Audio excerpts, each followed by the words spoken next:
larun bat goiz baten, ze badakigu pixka pereza ematen dula, baina eskerrik asko etortzeagatik. Eta, bueno, historikoki esateko nondik datorren aurkezpen hau, ez dakizuetako bakarren bat egon zen aurreko jardunaldi hoitan, eta oso motz geratu ginen, eta ez zuen denborarik eman, aurkezteko benetan aplikazioek ze aukerak ematen dizkiguten eta bar. Eta gero, nik ulertzen dudan bezala, gogoeta honetan importantea da jakitea ez zer dagoen euskaraz, ze hori EHUkoak, isa taldekoak etorri ziren aurkeztea eta ze garapenari diren egiten eta bar, eta orduan, orain testuingurua ipiniko dugu begirada mundu zabalean, interneteko ingurune digitalean, bale? Eta orduan pixka bat, hasteko nik uste dut importantea dela, ze ikuspegitik hartu dudan edo egin dudan aurkezpena, ez? Teknologia integratzeko ereduak edozein irakasle euskaltegitatik hasi eta edozein irakaskuntza mailan egonda importantea da ezagutzea, metodologia berriek ze suposatzen duten, ze joera dauden teknologikoak, irakaslearen rol aldaketa nola datorren hortik, eta ze garrantzitsua da irakasle informazioa ingurune oso horretan, ez? Hori nunbaitet ikastearren. Gero egingo dugu gogoetan nahi baldin baduzue edozein momentutan galdetu lasai, ze bestela ni 2 ordu hemen hitz egiten, imaginatu, edozein gauza baldin badaukezue galdetu lasai, edozein momentutan. Apunte txiki bat ez zineten ontzat egon lehengo aurreko aurkezpen horretan, badaude gaur egun eredu batzuk, pista batzuk ematen dizkigutenak, nola integratu gure lan proposamenetan, gure sekuentzia didaktikoetan eta bar, nola integratu teknologia. Eta horietako eredu bat da tipak eredua. Tipak eredu honek esaten duna da, besterik gabe, eta, besterik gabe ez da gutxi, gogoeta egiten du ze importantea dan 3 lerro hauetan jakintza eukitzea irakasle batek. Eta hau da, gauza bada gu orain arte oso ohituta gauden bezala, gure edukia menperatzen, kasu honetan euskara, aditza, gramatika, sintaxia, akatsak, bestea, zuzenketak, hoi dena. Beste batetik da, hori, gero, irakasle batek nola egingo luken gauza bea, baino ikuspuntu pedagogiko batetik. Ez da bakarrik euskararen historia hori dena jakitea zer da, baizik jakin egin beharko genuke baita nola erakutsi pedagogia eta bar. Eta horretan ere, suposatzen da, jantzita gaudela. Orduan, bi hauetan jantzita gaude, eta batzuetan errenka edo ibiltzen gara beste azkeneko oin horretan, eta da teknologia zertarako. Nik dakidan hori euskara kasu honetan, eta gainera badakit zein dan didaktika hori nola eman beharko nuken, baina horri nola atera diezaiokenik etekinik, alik eta etekinik handiena, baliabideak, teknologia erabiliz eta barrez.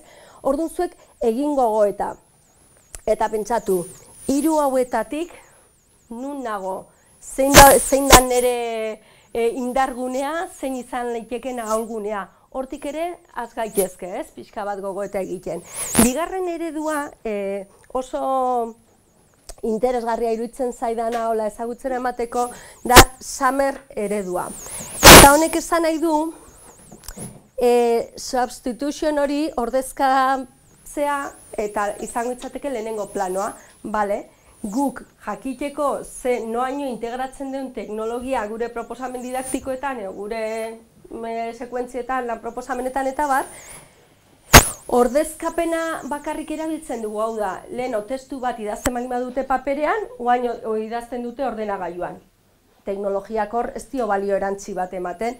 Bigarrena izango litzateke, bigarren nibelean egongo litzateke, baldin eta augmentation hori sartzen baldin badet. Adibidez, eta ez goa zola tresna konkretuekin sartzea, baina bai Google dokumentu bat erabiliko banu, adibidez, erabiltzea iruzkinak ezautzen dituzuen Google dokumentuak eta ematen du aukera edo txateatzeko edo iruzkinak usteko ikasle bati feedbacka emateko. Orduan, ari naiz erabiltzen teknologia, paperean adibidez egin ez liteken zerbait egiteko.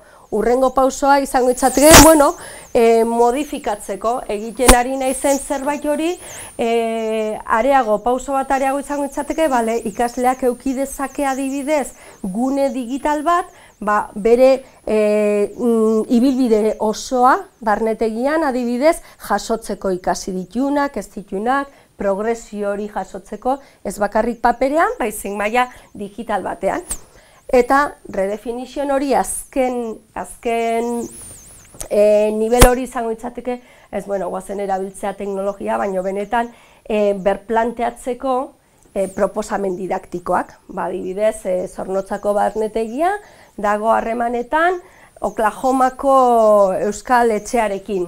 Ez dakit badagoen, uste, Oklahoman ez dut sekula entzun, baina, esan nahi dut, proposamen didaktikoetan, adibidez, lanketa bat erabiliz bideotxatak eta gune konpartitu bat odeian lan egitea eta proposamen hori zein helbururekin, proposamenak testuinguru errealetan txertatzearena, baliogarria izatea bizitzarako, orduan ez ditezela izan bakarrik zuk zuzentzen diozula ikasle bati lana, eta zu eta bere arten geratzen da. Orduan hor motivazioa, nik urte asko euskal jakintzan ibiltzen itzenean ikaslekin, ikastolako ikaslekin, hori ez, nik beraiei ematen baliman izkien zuzenketak eginda eta niri hortxe geratzen zen, ez, bitarten hasi zirenean blogean argitaratzen eta elkarrizketak egiten pertsona ezagunei eta orduan hasi ziren benetan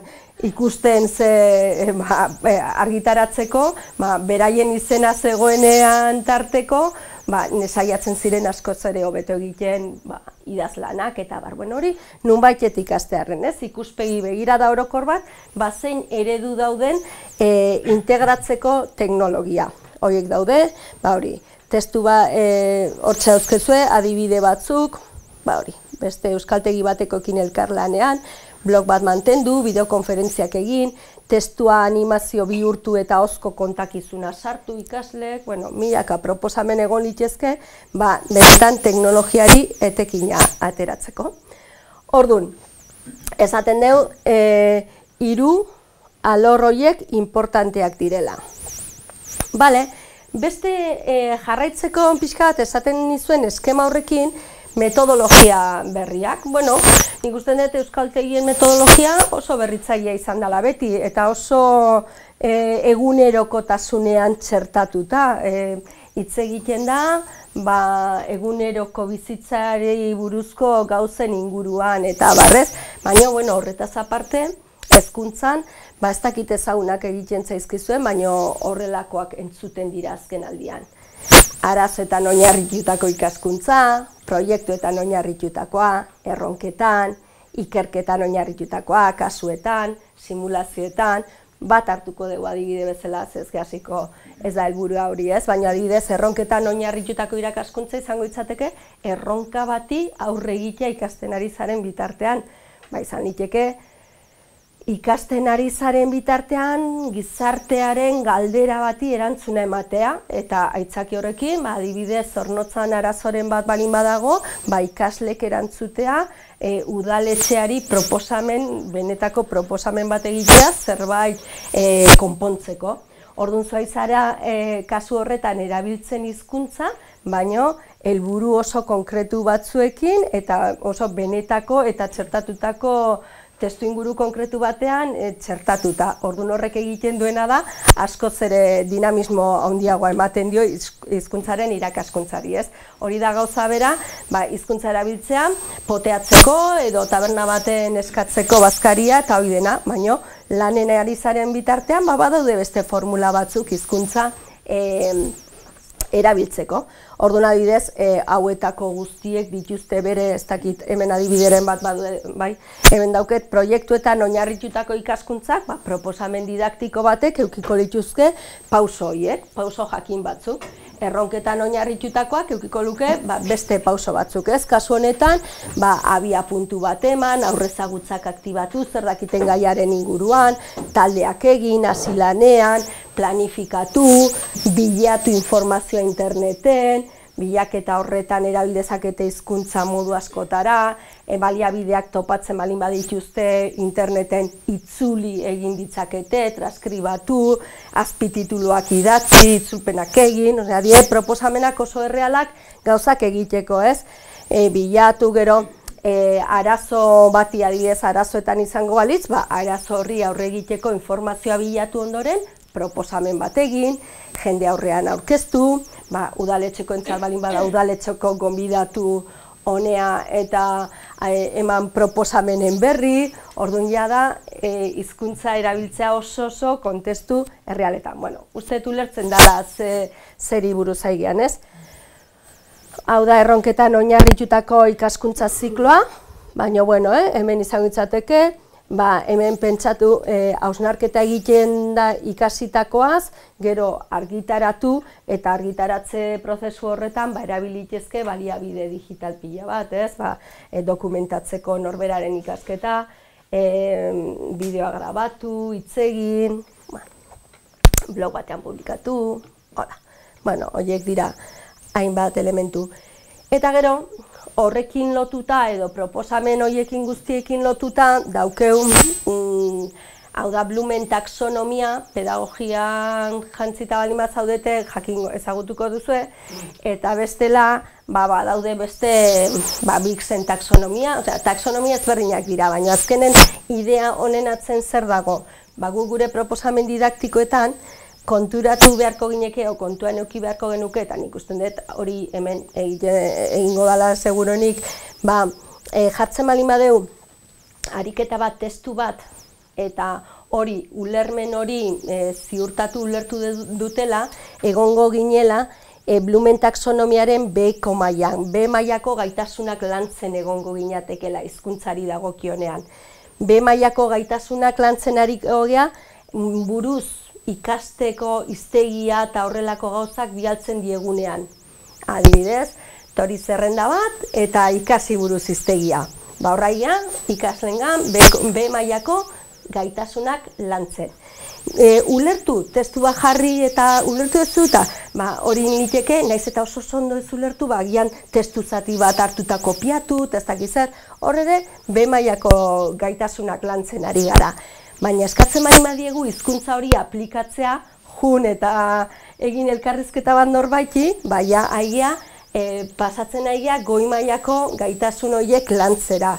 Gero, aztertu, ebaluatu, gogoeta, ebaluatu horrek esan nahi du, gogoeta egitea ikasitakoa zer, ikasi duzu, nola, teorikoki hau, baditza beti, bait eta gara danen, baikara dela beti edo, bueno, gogoeta egiten danen ikasten da.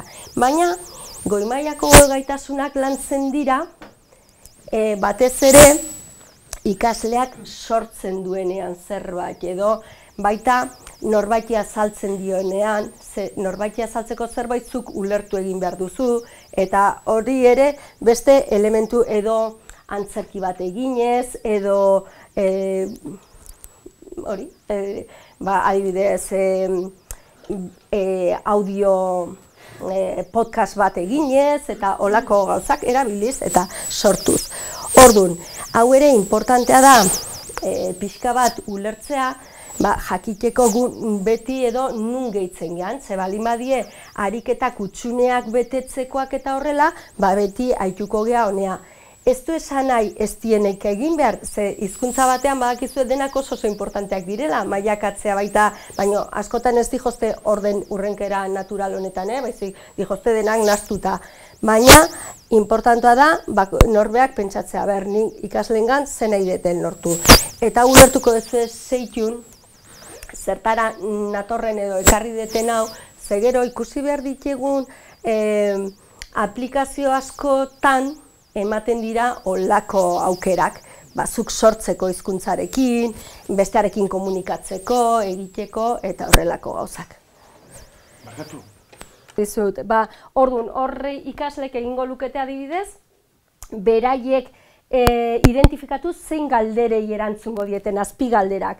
Eta gero, azpigaldera horiei erantzuteko ze baliabide ikusi behar dituzten. Orduan hori askoz ere erantzukizuna da, benetan nola askotan hitz egiten denean, metodologia berriek ematen dute erantzukizuna ikasleengan jartzen dute, ez du esan nahi, ez die euskerik edo ez die hitzak ze azkenen da guk bestela ohituta gara esaten, guain hau, Oain hori, eta guk gidatzen dugu dena, eta orduan, jazta, ikaslea, modu pasibo xegoan, bitarten hemen beraiek pentsatzen dute. Jo, ikusteko noleman ikusgarritasun ez dakiz zer, jun beharko nuke lehenengo, emakunderen webgunera ikusteko ze datu daude. Gero egin beharko nuke, elkarrizketa pare bat, gero ez dakiz zer, orduan asko zere aktiboa da egiten ari direna. Eta gero, orduan, zein diran jarduerak, ze baliabidera biliko dituzten, eta azkenen iritsiko dira. Guk galdera honi erantzuteko proposamen hau egiten dugu. Implementatzen dugu, bai sensiblea da. Hau, zen gauza egin diozula pixka bat ikutu, eta jo niken zaizu korrika. Orduan, implementatzen duzu eta horren inguruko gogoeta egiten da. Orduan, imaginatu prozesua ikasteko zerbait ze aberatsa izan liteken, ez? Kao, hemen ez gai aditz denbora bati buruz, baizik aditz denbora hori integratuta egon beharko litzateke, horretan, ez? Ez nahi detena da, orainaldian egitea, iraganean izango aditz, pauta batzu jartzen dira, lanketaren baitan. Eta orduan, gogoeta egin ondoren, zer joan den ondo zer gaizki zerrez, emaitzak argitaratzen dira eta aldala sozializatu egiten dira. Honen proposamen honen atzean dago gizarteari lotutako gauzak eta orduan zenbat eta eman erantzun handiagoa edo udaletxeari begira baldin bada, beraien aurrean egin eta horrelako gauzak, bada metodologia konkretu bat eta pauso konkretu batzuk daude. Eta orduan, proiektuetan dauke olako bat, baino da aurrekoa erakutsi deuna beste pauso batzuk, aldeak egin, bestean, no seke, hau oso gai interesgarria da, proposamenak modu ezberdinetara bideratzeko. Bale, orduan, eta horiek denak die, azkenen nahi dalako lortu ikasleek taxonomia horren goi-mailara iristea. Hau da, ikasleengan goi-mailako gaitasunak lantzea. Eta Blumen taxonomia hori 56koa dela 1956 hola buruzain naiz, hori modelo digitalera, eredu digitalera ekarrita dago.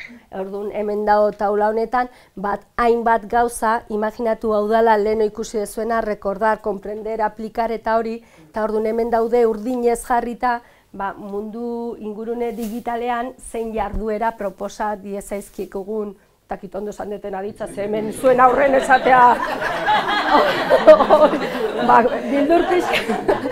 bildur pixka bat ematen du, baina, bueno, bai, relajauta zaudete, zuek lasai, ordu nire bai.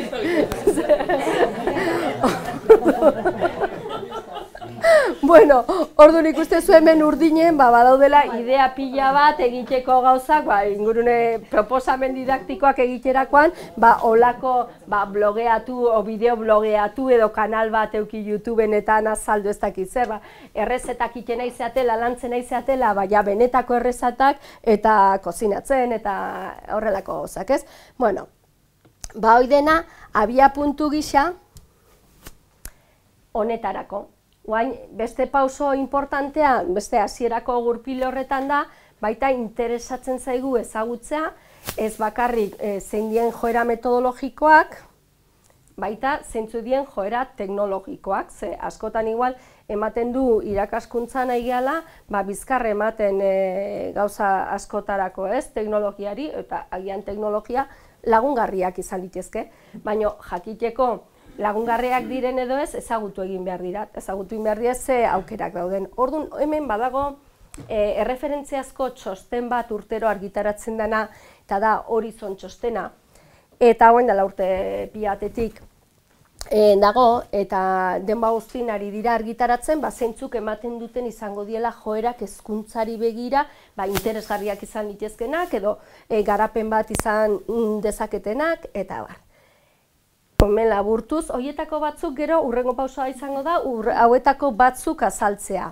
Baina, zue jakiteko 2012tik, hasi zan jaitze egiten hezkuntzan integratuta egon beharko luketela, hemen daude txostenak egiten duna da, 3 epe muga bezala jarri.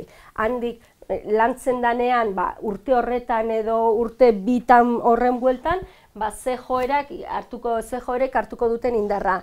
2 edo 3 urtera zeintzuk eta 4 eta edo 5 urtera zeintzuek hartuko duten indar gehiago. Eta orduan, 2012an ja adibidez, eta badago aurretik txostena, hasi ziren hitz egiten, edozein proposamen didaktikoetan aplikazioak eta tabletak eta hori, normaltasunez integratuta egongo liekela. Ez du esan nahi honek bakarrik horretan edo euskarri horretan eta baizik,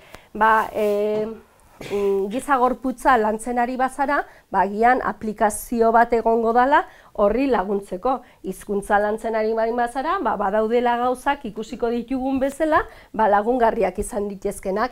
Eta hori bezala, badaude beste joera batzuk, eta gaur egun ere, 2012 hasi, baina ez da urte batetik bestera lortzen, baizik dioa, pausoz pauso. Orduan, jokoan oinarritutako ikaskuntza, edo gamification, ez dakit izena egiten zaizuen ezaguna. Beste bat izan liteke, ez noa denak esatea, baina bai adibidez, learning analytics hori. Ez noa hemen azaltzea, gero diapositiba dauzket azaltzeko, eta orduan 2 aldiz bestela. Baina ikustezu hemen pila bat daudela, batzuk hemen ningo batzuk ez dizkizuet azalduko, igual ez dielako testu inguru honetan hain interesgarriak, baina ikustezu gero ja tabletak eta aplikazio horretatik pasatzen gehala ja 2017 eta hitz egitea mobile learningaren inguruan. Mugikorrak, ja ez da aplikazio bakarrik, baizik ikastea mugikorretan. Adaptative Learning Technologies hori da, gero eta gehiago hasten da hitz egiten norberari edo bakoitzari beraien proposamen espezifikoak ematearena, sistematizatuta, noski, teknologiaren bidez, eta gero adimen artifiziala, guain toki guztitan entzungo dezue adimen artifiziala, eta gero emango izkizuet adibide batzuk benetan zer dan adimen artifiziala erabiltzea hizkuntzen irakaskuntzan. Errealitate mistoa, hau da, Pokemonea inoiz jokatu dezue? Hola, harrapatzea? Hori da, errealitate areagotua da, zu hementzare, eta ikustezu errealitate paralelo bat, ez da existitzen, baina hortxe ikusten dezu ez, eta orduan, justu da errapatzea. Hori adibidez erabiltzen ari da, ingenieretzan eta mekanikan eta hola, zuk ikusten dezu errealitate areagotu hori hemen, eta igual, konpontzen ari zara kotxe bat, eta esatizue, pieza errealitate areagotu horretan ikusten da, pieza nun sartu behar duzun, edo nola konpondu kotxea, eta horrelako gauza batzuetarako oso praktikoa dira. Eta errealitate misto horretan ere sartzen da, errealitate virtuala. Ikusiko zen ituzten antiaguk eta betaurrekoekin eta hori. Horren aldea, areagotua eta bestearen aldea da, baten murgildu iten zela. Betaurrekoa jarrita, zu zaude realitate horretan sartuta bizitzen. Adibidez, badaude olako gesten txala eta kriston aldapa eta beraka eta sentitu iten dezula sartuta zaudelako. Eta orduan adibidez hori, hizkuntzen irakaskuntzan eta hori, ez hizkuntzetarako, baina bai hitz egiteko jendaurrean daude olako aplikazioak, zeinetan ikustezu hemen, ni oaintxe bertan zuekin naun bezala, baina inor gabe eta betaurrekoa jarrita ematen du jendea daukezula paren, eta gaina jende parriten du, eta txalo, eta dena. Eta orduan da, igual, simulatzeko, eta orduan badaude horrelako gauzak oso, edo abioiak eta hori martxan jartzeko, errealitatean ez direnak egiten, baina laguntzen dutenak, ez?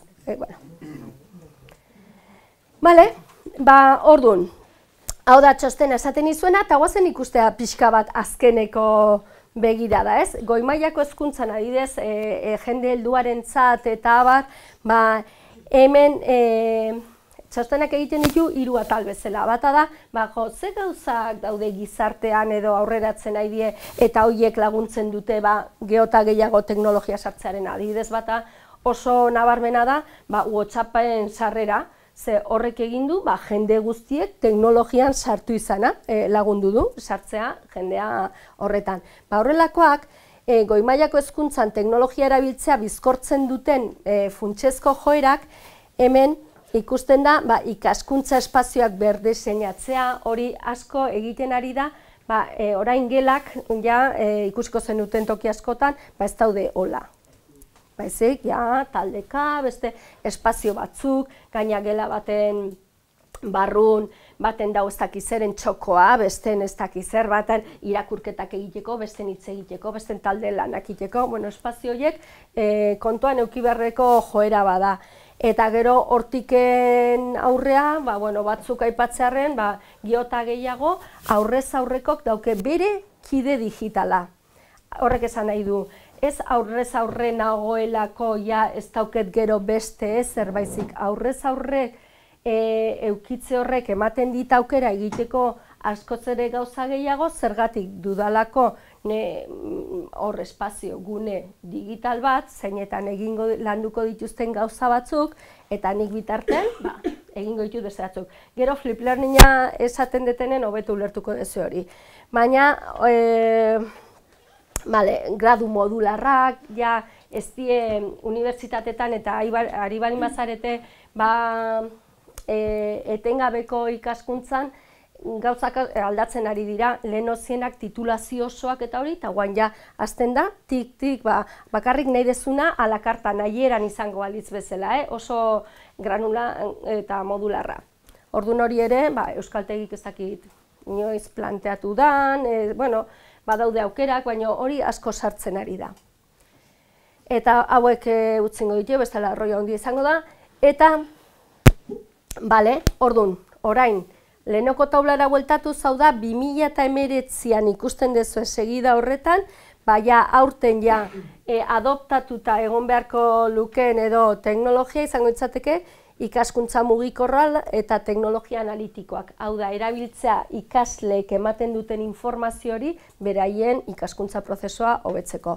Ni baldin badakit denak ez dira berdinak, batzuk indargune batzuk dituzte, beste algune batzuk, hori normalen intuizioz egiten dugu eta beraien lanetan eta zuzenketan oinarrituta, baina hori asko dago guain ja, lantzen ari da hori teknologikoki egiteko.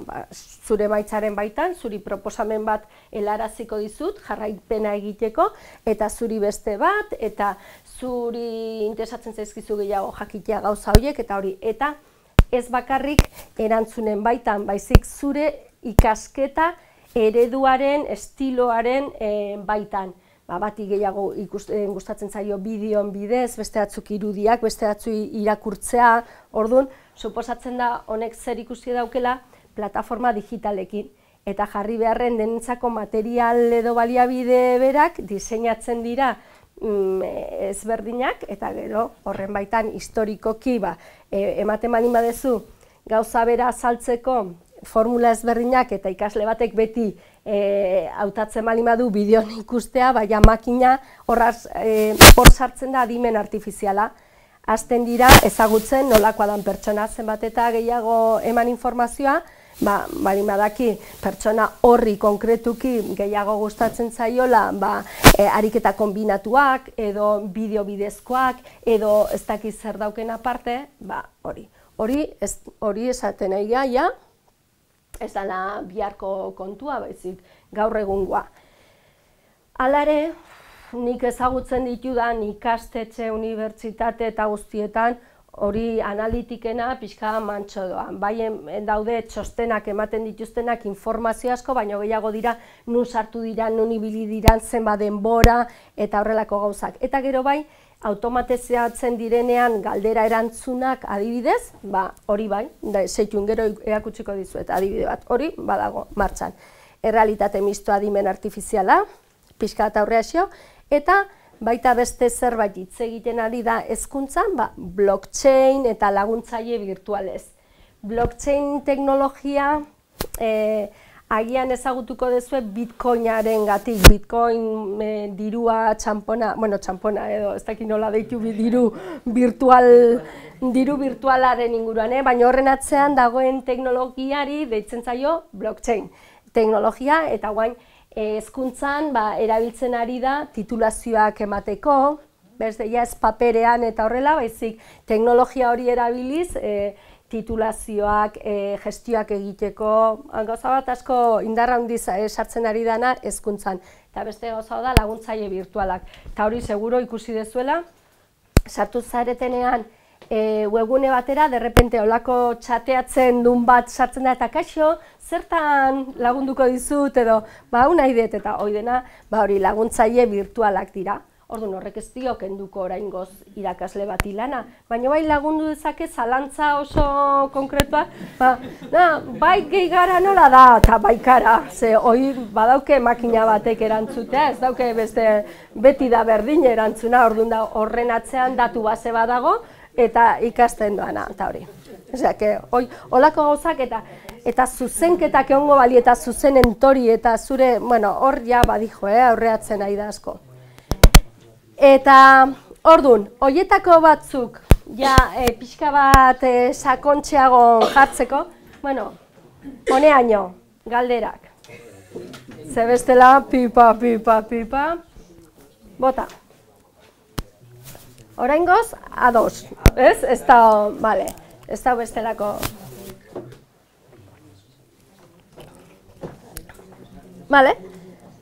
Orduan. Dauzkeun, hauek batzuk ikusiko diteu, eta ia, zerbaitek, flip learning horrekin, Flip learning asko entzuten ari dan hori, iraulitako gela, el aula invertida, seguro entzun dezuela 1000 aldiz, ez? Ez da joera berria, urtek daramatza, eta oso lagungarria izan liteke testuinguru honetan, adibidez. Gauza teorikoak behin eta berriz errepikatzen ditugunak, ez dijoztenak inora, 8.000 aldiz esan dituzun gauza horiek, beti esaten ditugunak, horiek bideoan grabatu, bideo txukun batean, eta, esan dizuet bertsio laburtu, baina berez flip learningaren inguruan izango ditzateke. Goatzen zate Blumen taxonomia, ez da?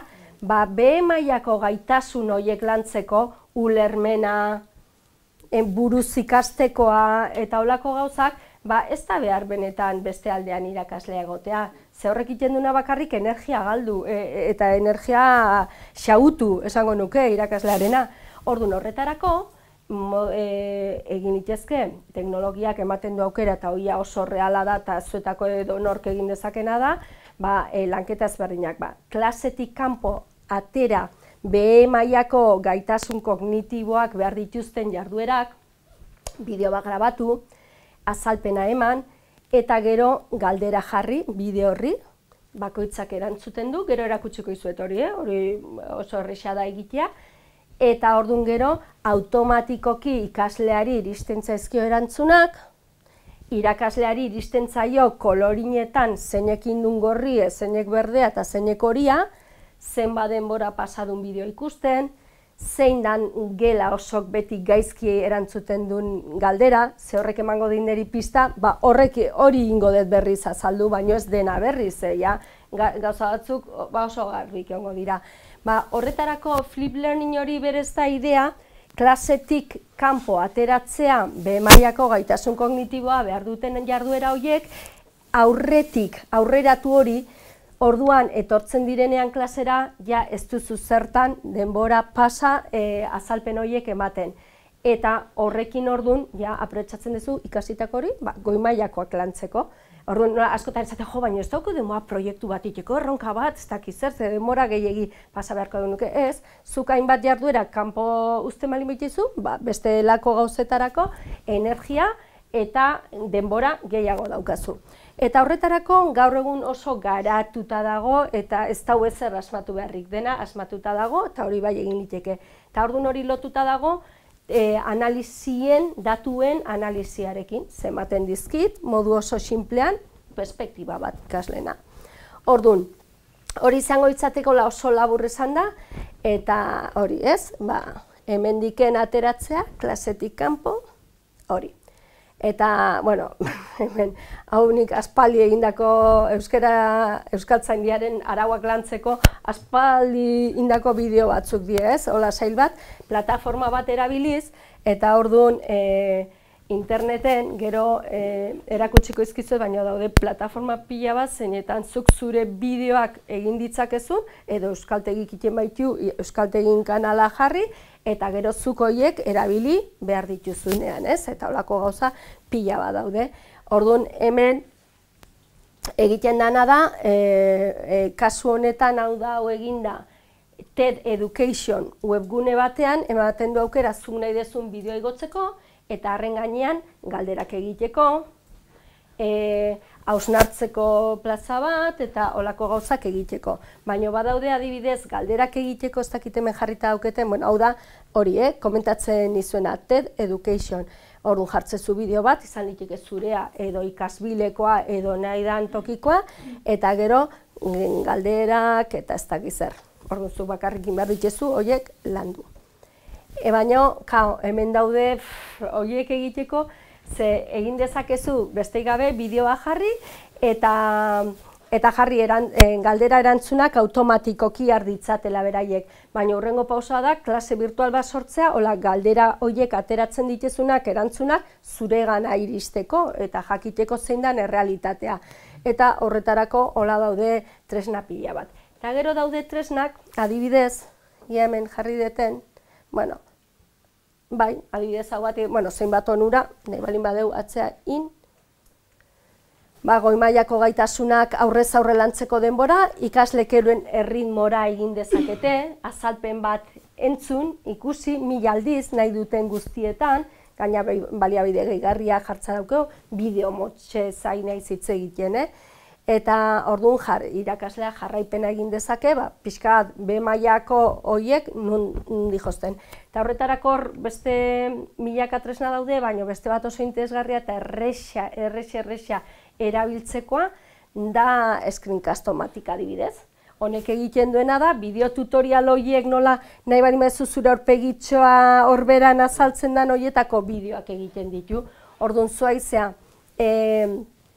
grabatzen pantailan ikusten dana, eta orduan indezakezu zure aurkezpen bat pantailaratu, eta aurkezpen horri ahotsa jarri, azalpena, zan nahi dut egiteko aurkezpen narratu bat ez dela behar izugarrizko teknologia, behar da, zuk PowerPoint aurkezpen bat balin baukezu edo beste dozein gauza erabiliz, hori plazaratu o bistaratu pantailan eta jun grabatzen hori zure azalpena emanez. Eta ja, badaukezu eginda bideo bat.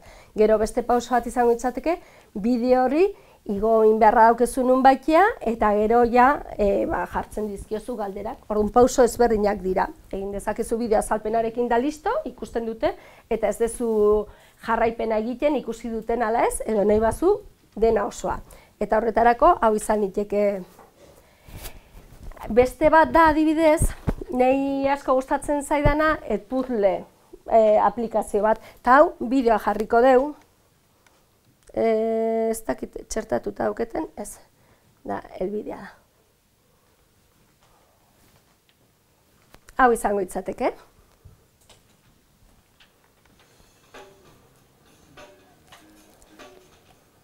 Buenos días, me llamo Sandra. Me gusta dibujar porque soy una chica artística.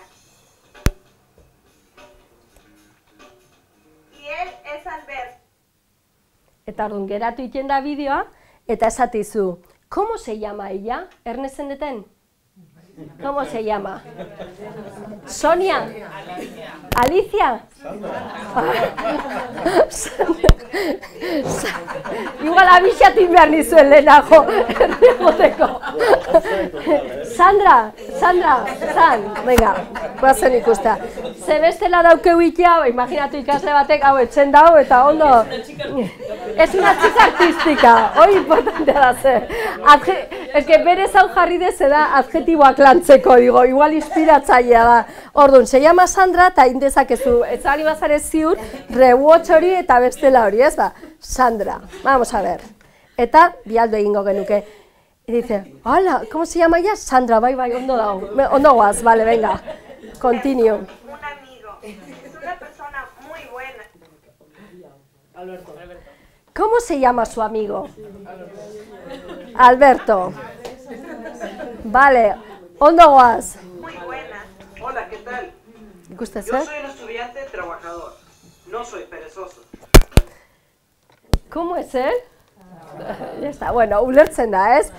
Trabajador, eta orduan, Kao, hemen beste parte neongo litzateke, zuk ikasle guztiek egiten dute galdetegi osoa, eta orduan, gero, etxen gainain dezakete berriz atzea bueltau, lasai, bakoitza patxadan bere ritmora, eta zuri iristen zaizu informe osoa, zepen ez jarri pantailazoa, baino bai koloretan, berdea eta hori, ondo egin ditun galderak, banaka, klase osoa, ikuspegi ezberdinak, gero baita ematen du aukera ikusteko informea, irailana urrin hasieratik, ekaina o maiatzera arte, ikasle bakoitzak, zenbat egin ditun ondo, gaizki ez dakiz zer, ikuspegi ezberdinak ematen ditu informeak. Eta irakaslearentzat oso risa da hori, ez dauke zer egin behar dauken lana da, prestatzen galdera horiek, eta baino behin prestatzen die, eta gero ja hor daude. Bale? Orduan, hementxe dau, edo nola dauke, tuain bueltatzeko nea, bale, hemen gare bai. Bale, hoi da flip learning delako horrena, gero dago. Social learning hori nik uste eta oso begibistakoa dela joera hau dauna azken aldin toki guztitan.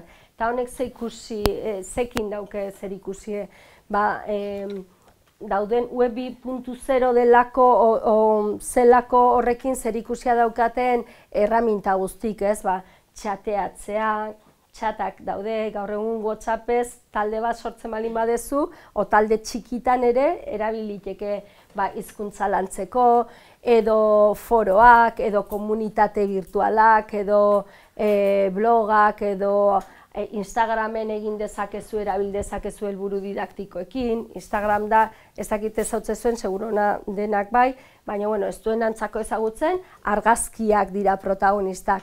Jar litezke eta erabiltzen ari dira hizkuntza irakasleek, adibidez, argazki bat jarri, nola, adibidez, jende hautxuta daun Instagramen eta olakoetan ibiltzen, jarri aitzaki bezala hori erabili, eta gero erantzunetan, jendek erantzun egiten ditu, eta orduan da, hizkuntza testuinguru errealetan erabiltzea.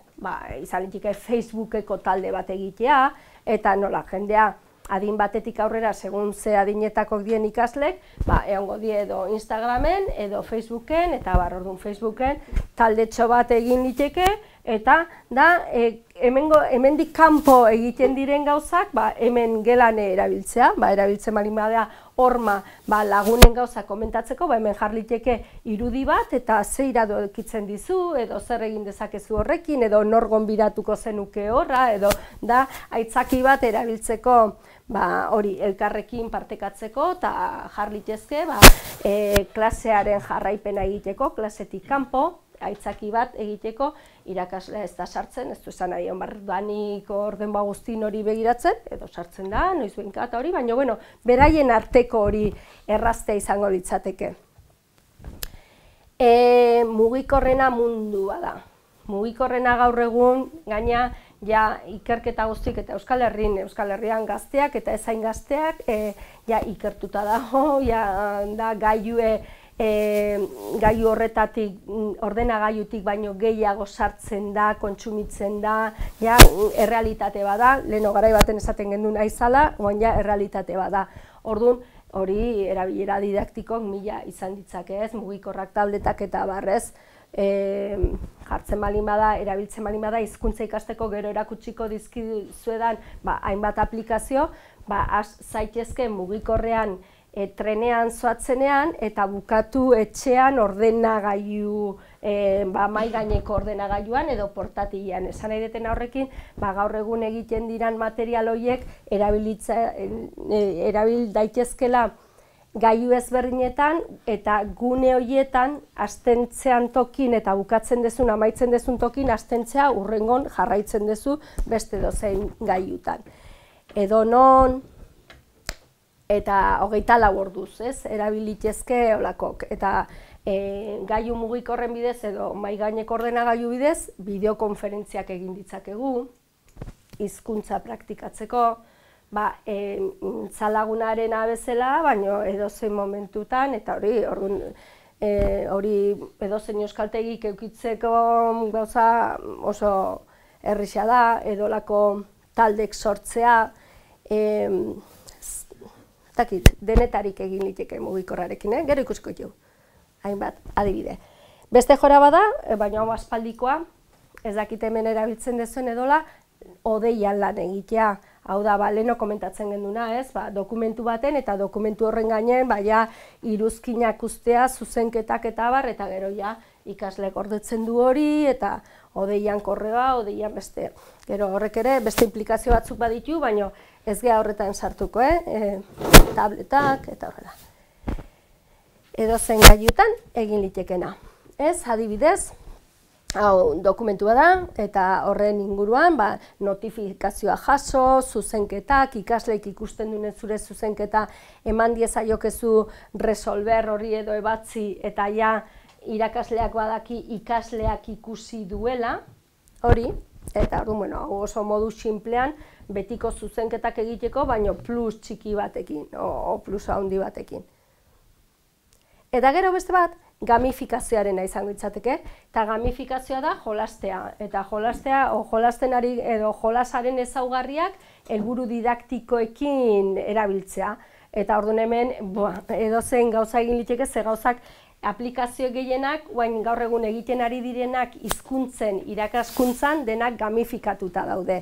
Ikusiko ditugu adibideak, gero hauek pasatzen nahi naizola, gero ikusteko. Eta mukak da ezagutu beharreko beste aukera erraldoi bat, dana ikastaro masiboak online eta irekiak, edo nork egin ditzakenak.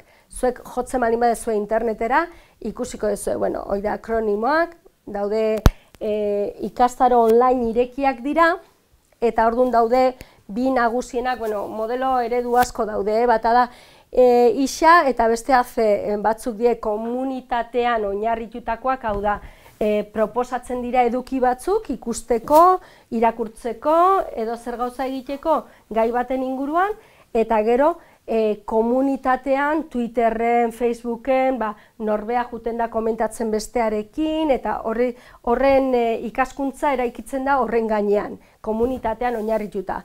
Eta besteak dira, isa motatakoak dira askotan igual ikusi dituzue, apuntatzen zea, doainekoa da, edo zein nahi dezula makrame ikasi, beti egongo da ikastaro bat, edo zer gauza ikasteko doain interneten. Afizioa daukezuela argazki gintza, topatu bat, eta ikusten dezue argazkia, unitate ezberdinak, eta orduan klasikoenak dira, bideoa jartzen dute, eta bideoen inguruko galderekin. Eta orduan daukezu gero, amaieran, doain die, jakintza hori eskuratu duzu, material horiek norbaitek antolatu dizkizu, zuretzat, esan nahi du interneten dena dago, baino hazin behartzea bilatzen eta ez erotu tartean. Orduan, muka hauek daukeana da, material guztia antolatuta, unitateetan ondo, eta gero, erantzuten dezu eta bar, eta ikusten baldin baduzu gai zehala ateratzeko aurrea, ze askotan hastentzea eta utziten dezu, doain dalako eta bar. Amaierara iristen baldin baduzea, ematen dizu aukera, nahi baldin baduzu erosteko titulua, erosteko baldin eta gainditzen baldin baduzu, ez da emate izuela, baizik oso 40 euron truke edo 30 edo 60 segundu ezberdinak daude, baina agiri bat lortzeko azterketa bat egiten duzu, eta lortzeko aukera ematen du. Orduan hau, orain azken aldi honetan, nik urte batzuk badaramatzat esaten hau, baina euskararen irakaskuntzarako, pentsau ze iraultza ekar dezaken honek, eta euskaltegientzat ze ondorio izan dezaken, ematen baldin badira horrelako gauzak, ze guain jadaun, horrekin esan nahi detena da, hori teknologiak albidetzen baldin badu, agian gero beste balio erantzi bat eman behar dela euskaltegietan edo eskoletan edo unibertsitatetan berdin, esan nahi deze, unibertsitateko tituluak ematen ari dira online eta doan. Orduan, horrek ikriston iraultza suposatzen du gu denontzat, hemen gaudenontzat. Aspektu guztietan, etapa guztietan, eta horrek esan nahi duna da, garapen bat egon dela, eta garapen horri bueltak eman behar dizkiogula ikusteko zein da benetako gure balio erantzia. Ze edonork egin dezake eta jar dezake, badaude, euskara ikasteko gauzak online eta doain. Orduan, hemen ematen dira beste gauza batzuk horrek ez ditunak ematen, baina importantea da baita ezagutzea hau. Eta jakitea guain, baina nik nahi bain bat txinera, ingelesa, alemana dena ikasteko badaudela mokak online. Eta oso ondo planteatuta daudena gainera. Hor uzten dut. Bai, eta orduan hori, sartzen zate olako interesa balin baukezue gai hauetan, orduan gero mokoietatik, hasierako mokoietatik, hasi zien, mok, gero spok, gero nok, eta hori denak, eta orduan da, bale, die denak doainekok eta horrela, baina spok da, SP hori da self-paced, da norberak bidea aukeratzen duen online irekin oitakoa, eta nok hori da, nano, da eduki konkretu oso aditza ikasteko nok bat, edo ez dakiz zer ikasteko nok bat. Bueno, aditza izango, euskara kontuan eukita izango itzateke, aditza orainaldia eta indikatiboa, ja horrekin ja, badaukeu lana. Baina, hola, horiek ere. Hau da bat, introduction to Dutch, eta, bueno, eta orduan adibidez, balin bada, mota hoitakoa komunitatean eta sarean eta hori, pasada bada, ze, kao, nok horretan, o muk horretan ematen bali batzu izena, han bertan ematizkizute baliabideak, ja, jendearekin bideo txateatzeko edo foroak hitz egiteko eta holako, eta jartzen denetik interesgarria. Daude plataforma pila bat eskaintzen dituztenak horrelakoak. Bazen, aurrea. Eta bueno, orduan, euskararen ikaskuntzara edo irakaskuntzara ekarritakoak, holako, aipatu diteun horiek, eta adibide batzuk. Bueno, batzuk bideoan jarrita dauzket, beste batzuk azaldu egingo dizkizuet, eta ematen duen arte. Orduan, adibide ezagunena hizkuntzen irakaskuntzan Duolingoa da. Hori ezagutuko duzue, ez dakit badaukezuen jetxita aplikazioa, eta zein dan hor eredua. Hauek, aplikazio hauek ez dute esan nahi kenduko ordezkatzen dutenik euskaltegikoa, esan nahi du, gehigarri gisa euskeran olako zerbait egongo balitz oso interesgarria izan zitekela gure ikasle guztientzat edo ikasleentzat. Eta bat, Duolingo honen eredua da itzulpenetan oinarritzen da. Eta zu hastentzea emate izue, lehenengo, toma un examen para adelantarte, hasteko edozein aplikazio doainekoa gesten dezuna hizkuntzen irakaskuntzarako, denek emate izue ja, zure maila, pentsau hemen zemago zein behar diren, iren diagnoziaikeko bestea, no seke ez dakiz, pasa, da, eta ematen dizue, aukera hori identifikatzeko maila, eta hortik abiatuta, zuri egokitutako edukia egiteko. Orduan, toma un examen para adelantarte, bira hau, gu, hizkuntza irakasleok, ez zen balan honekin, bira hau zerrexa, eskutza y eskribe. Eta ja aplikazioak emeten dizu. Eta aplikazioak zuzendu egiten dizu euskera eta hizkuntza eta dana. Bira zen badan ematen duen honek, bestela. Hau guandiken euskararako ez da egin da, lasai. Balego ikusten ditzak eritzateke. Arpegi ikusten nahi nitzelako, baina, bueno, baina, hori.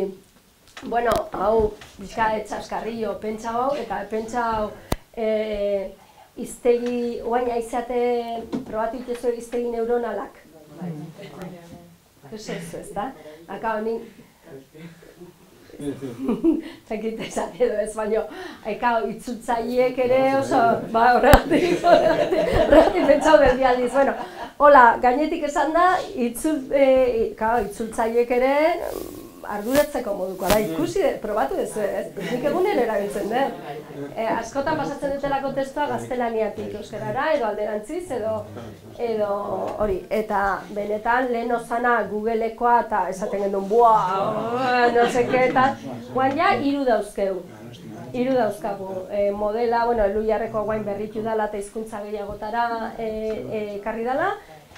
Bikontekekoa berria deitzen dana, berria usten dela, ez? Batua deitzen da, eta bestea Eusko Jaurlaritzakoa itzultzailea. Hor, izenarekin ez die gehiegi itzultzailea. Eta orduan oso onak dira hirurak, eta horren atzean dago adimen artifiziala. Eta orduan ja, orain, euskeran pauso asko eta oso onak ematen ari dira hizkuntza teknologiaren alorrean.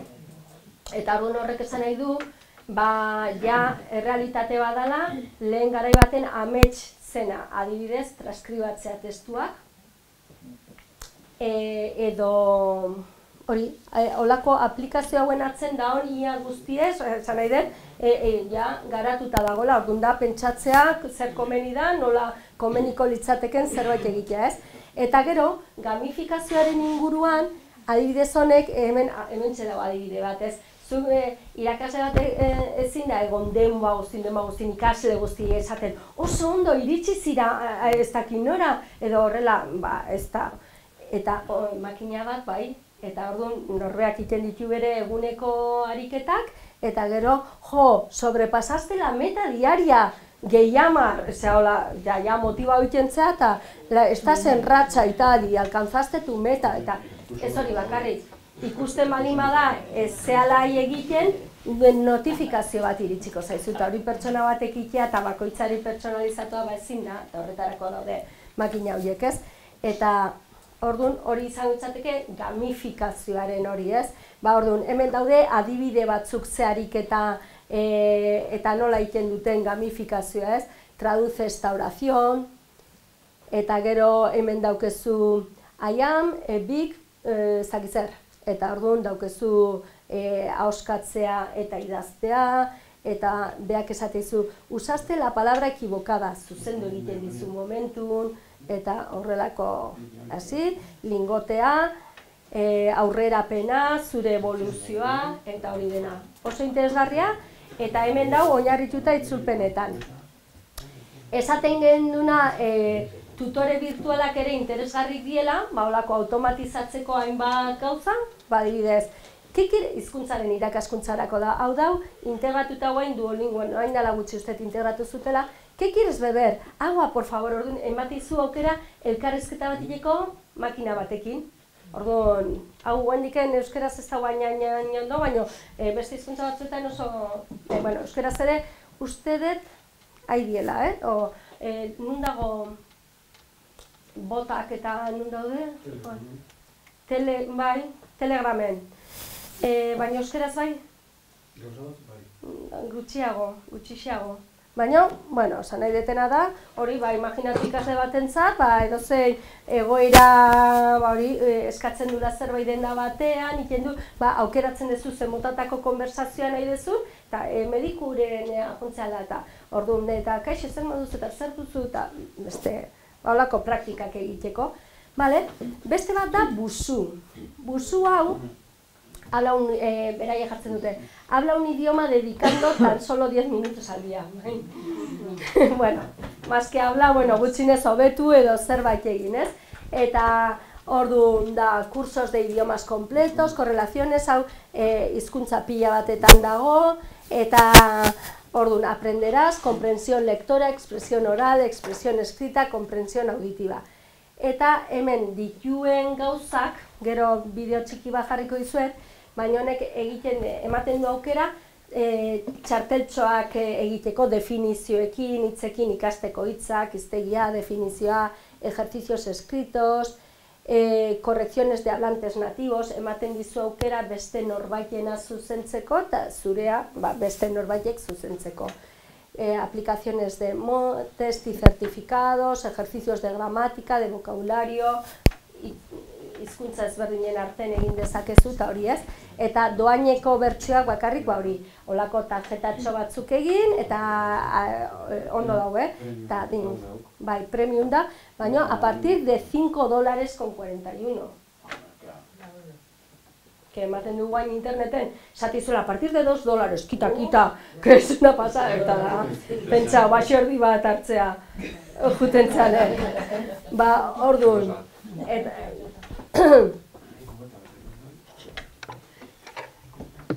bueno, esto que... ¿Cuál es tu principal objetivo para aprender inglés? Ematizu aukera batzuk hasieran. ¿Qué nivel deseas alcanzar? Mantener conversaciones sencillas. ¿Cuándo te gustaría aprender? ¿El lunes, el miércoles y el sábado? De 7:30 a tal. Penseu, Continuar. generando tu plan de estudio. Eta gero. Alcanzarás tu objetivo el 17 de octubre, no es tanto, Mantener conversaciones, gero, hau bai, demagustirarte premium plus para, baina incluso premium eginda, esan ere, da pasada bat. Vale. Suscripción de 2 meses, 6 y pico. Última oportunidad para probar Busum, eta ya eman dio, venga, quizás más tarde, eman diot gero usted, No te lo pierdas, vale, pasatzen gea. Hau da, doainekok, vocabulario, aprende nuevas palabras y empieza a aprender. Hemen.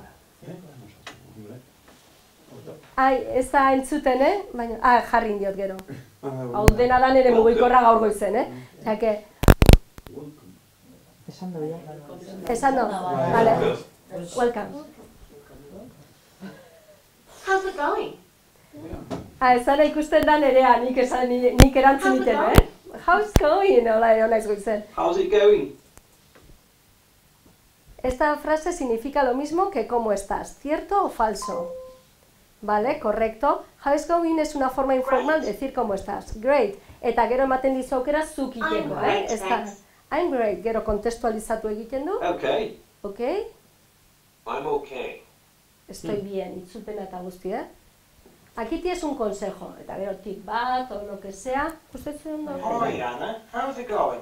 I'm okay, thanks. I am. Okay. Eta gero ematizu, correcto. And you? I'm great, thanks. And you? See you later. All right, see you later. Ya está, horreaino. Orduan, gran trabajo, estás progresando, claro. Sigue haciéndolo. Orduan ikustezu, Ba... Bai, hemen? Vale.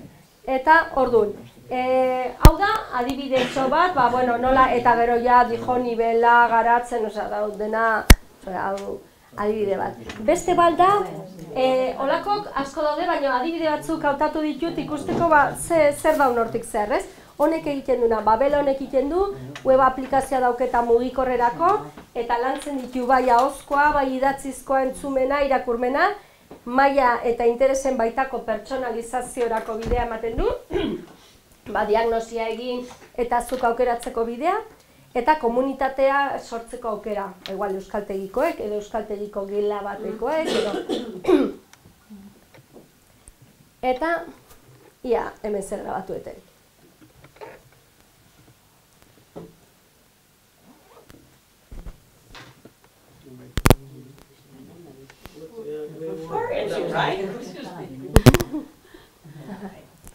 Te damos la bienvenida a los cursos. Diviértete, ¿empezamos? Venga, por supuesto. Continuar. Dena esateizu, durante las lecciones puedes activar o desactivar el micro. Escucha y repite. Hi. Nerea está grabatu. Vale, o sea, no les neuken sarrera beretik. Vale. Eskerrak. Goodbye. Baina hor nik esatet, goodbye.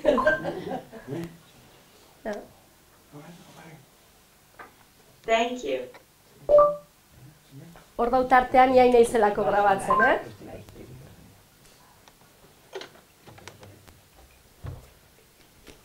Gero, une los elementos, lehenengo pauso arresago, gero, une los elementos. Hi, hola, bueno. Gracias, goodbye, adiós. Goodbye. Thank you.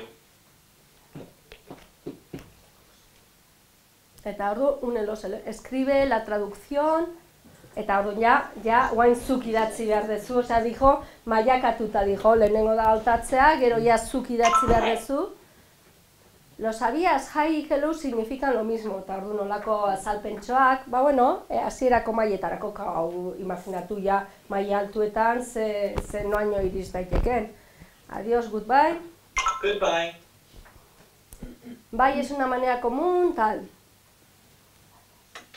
Eta orduan, urrengo ariketa da, horre mateizkizue hitzak. thank you. Nik ezkiz, separauta zan. Thank you. Y thanks es una abreviación, tan, continuar. Elige la opción correcta. Fabián, un estudiante de intercambio alemán, conoce a su familia de acogida estadounidense. Tardun zu jarri behar dezu ja kontestuan zein hoietatik erabiliko zenuke. Edo hi, edo goodbye, edo... I'm your host mother, Barb. Welcome to America.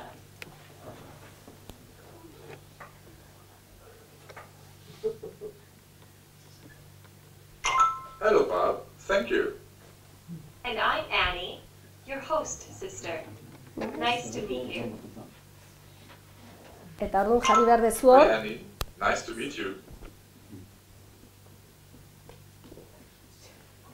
Orduan ikusten jezue, ariketak mailakatuta daude, hasieran eta... Txakurra. So, kids, I'm going to the supermarket.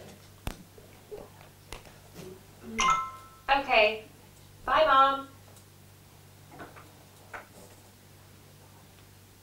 Goodbye, Bob.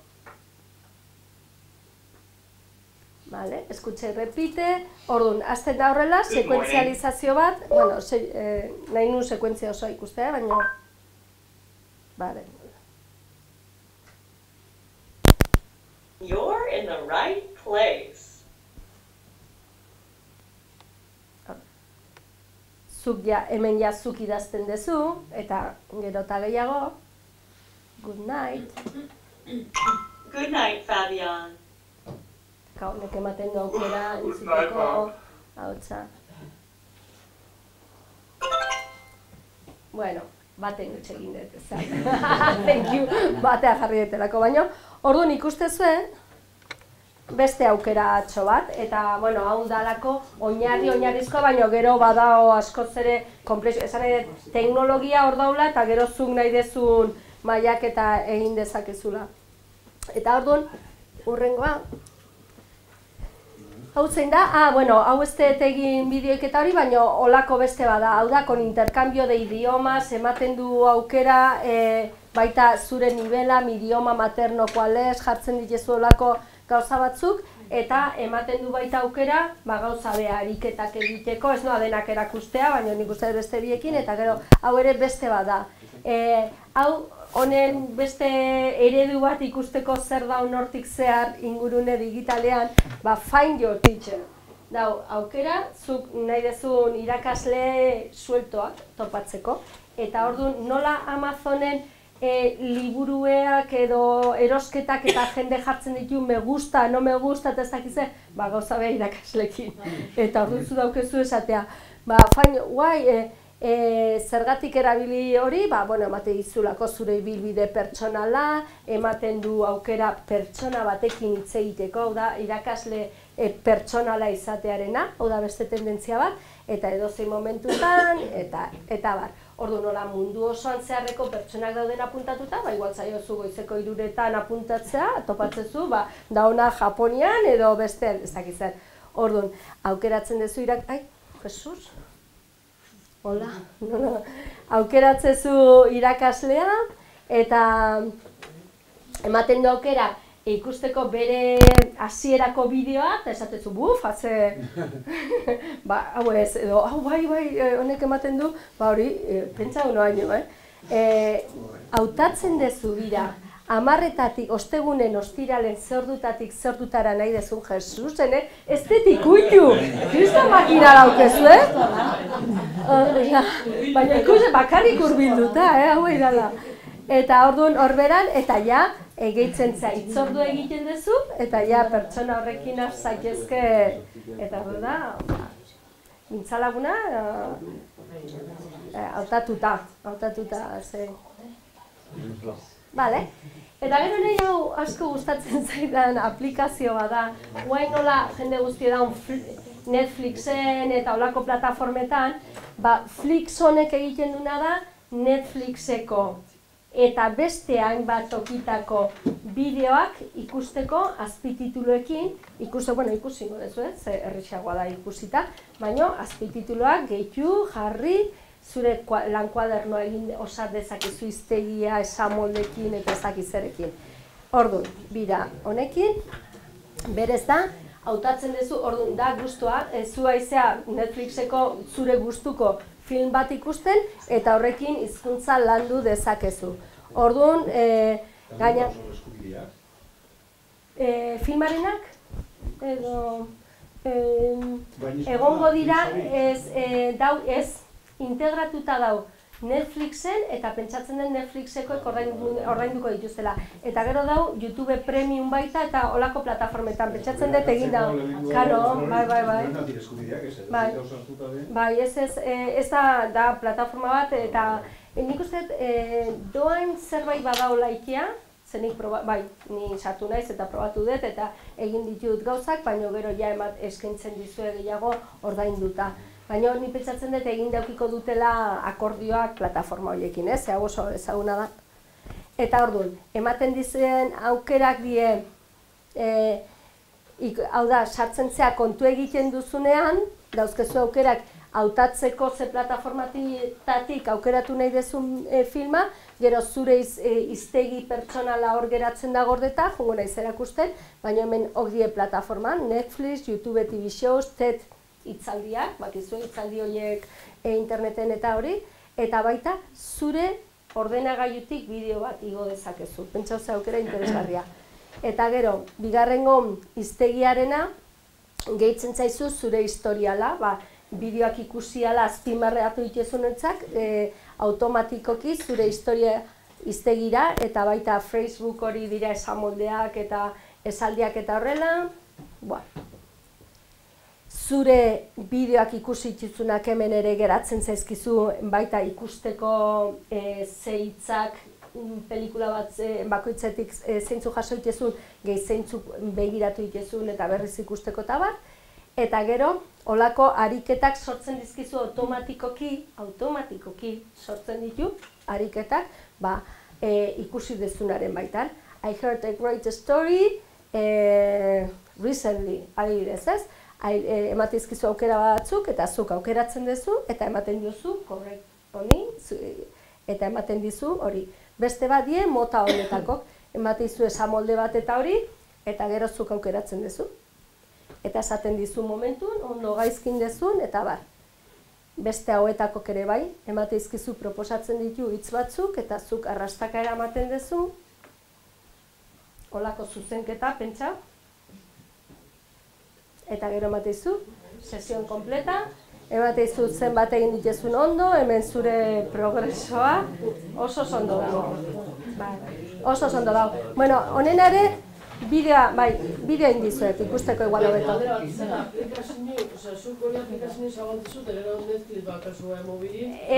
Dago egitea aparte, bakarrik Flix hori bezala eta gero zuk hautatzen dezun nondik nahi dezun hartu bideoa, eta bestela, errexena da Flix horretara jutea eta kontu egitea, Flex horretara, eta gero ja hortiken abitu, nondiken nahi dezuen, ze pelikula.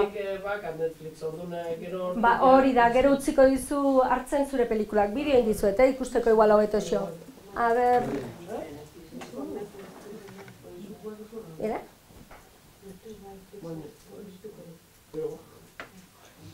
Jo kostatzen zaio.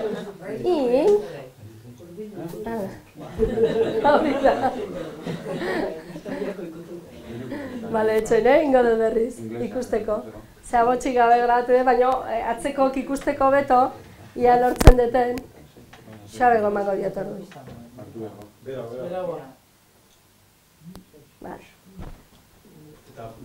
Bale. Bale, ebetxe. Orduan ikusten dezue, hau, eman diot. Nola kentzen dut hau? Bale. Bale. Etxene, guen jarriko hau gehituko du. Bale. Berriz, Jesus. Honekin, ia ba. Orduan, sartzen txate, Flix horretan, kontu egin, eta lehenengo jungo gineke watch horretara.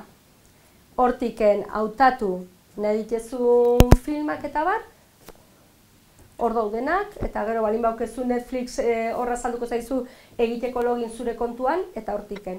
Orduan hautatzen duzu filma, Eta orduan, ikusten izanen, pelikula, esate izue, this video oso zaila da, edo erresa da, eta esate izu, segun zein da maila, nik sobrare egin nuenean kontua jarringo nuno.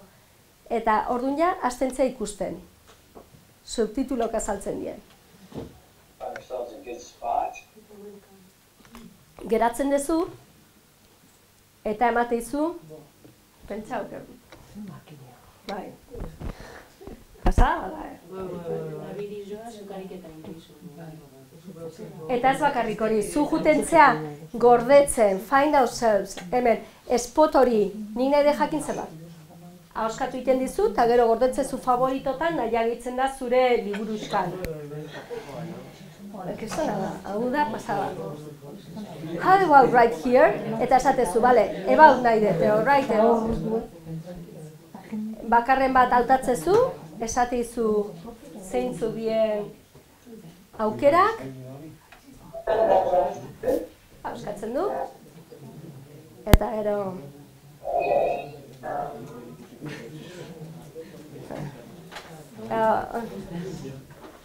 suposatzen da entzuten ari dela, hor batzuen nola mugikorrarekin indeten, eta hor daude definizioak, eta gero ja behin, bukatzen dezuenean hori, ez da pelikula oso hola ikusteko, noski da, pasarte bat, edo pentsau irakaskuntzan ikaslekin erabiltzeko, hola, nik hau iten txikitan inglesen, baino, en plan kasero, irakasle jartzen ziun, apuntatzen genuen, eta, holako, baino, hondiken aurreagoko, hori baino leheno. Eta orduan, here we go, orduan esamoldek daude, pelikulak, atzeko deu, eta gero, urrengo pausa, bale, ja, hemen juna izen zuten, gordetzen hitzak, eta gero, orduan, ja, urrengo pausa, bale, behin hori indetenen, urrengoa da, esatean nire historikoa, edo ze gorde deten. Orduan, hor ditzen zaizu gordetako guztia. Eta edozein momentutan indezakezu hori itzulpenak dauzkezu, zesan nahi duten, berriz ikusi, edozein momentutan atzea bueltatuta. Eta, bueno, bale? Eta bueltatzen zeanen, nik uste hor bokablarira bueltau naiz, ze gehiago dauzket, my videos, hor daukezu, historikoa, zure bideoak, eta zeiztegia, pelikula bat dakoitzetik zeiztegi geratu zaizun hor. Eta orduan hor, time to practice, eta hastentzea ariketak sortzen dizkizu, horren inguruan, automatikoki.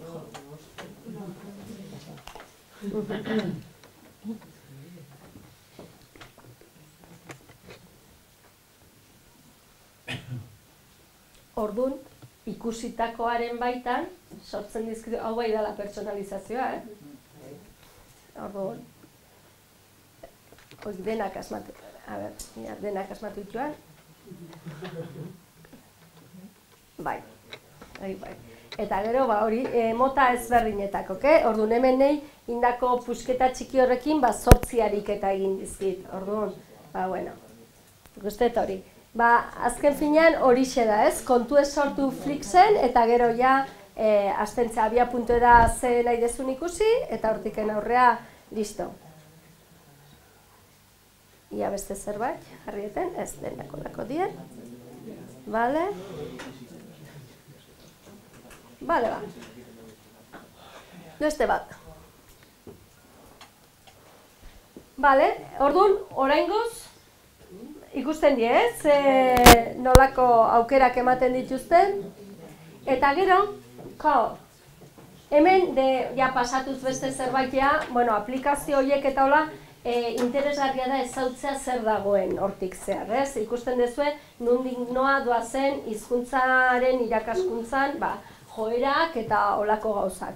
Eta orduan, gero, ahozkotasuna lantzeko konkretuki, horiek dira gehiago, bestea, gramatika, hiztegia, bestelako eta entzumena baita, eta hori, eta gero, ahozkotasuna egiteko, gaur egun, ez dut ezer konkretu ekarri, baina esan edet edozein plataforman daukezu aukera da izango litzateke jarduerak hautatzea edo eginaraztea hori ikaslei, ez? Harremanetan jartzea hori ikasle eta ez bakarrik klaseko orduan, baizik harreman hori mantendu dezakete edozein hauek dira WhatsAppekoa, Facebook Messenger, bestea, denak pila bat dituzu olakok, modu oso errazean egin itezkenak. Eta gero hemen dago aplikazio bat oso interesgarria eta hezkuntzan orain asko erabiltzen ari dena hemendik kanpo, Flipgrid deitzen dana, eta honek egiten dizuna da sortu gela virtual bat.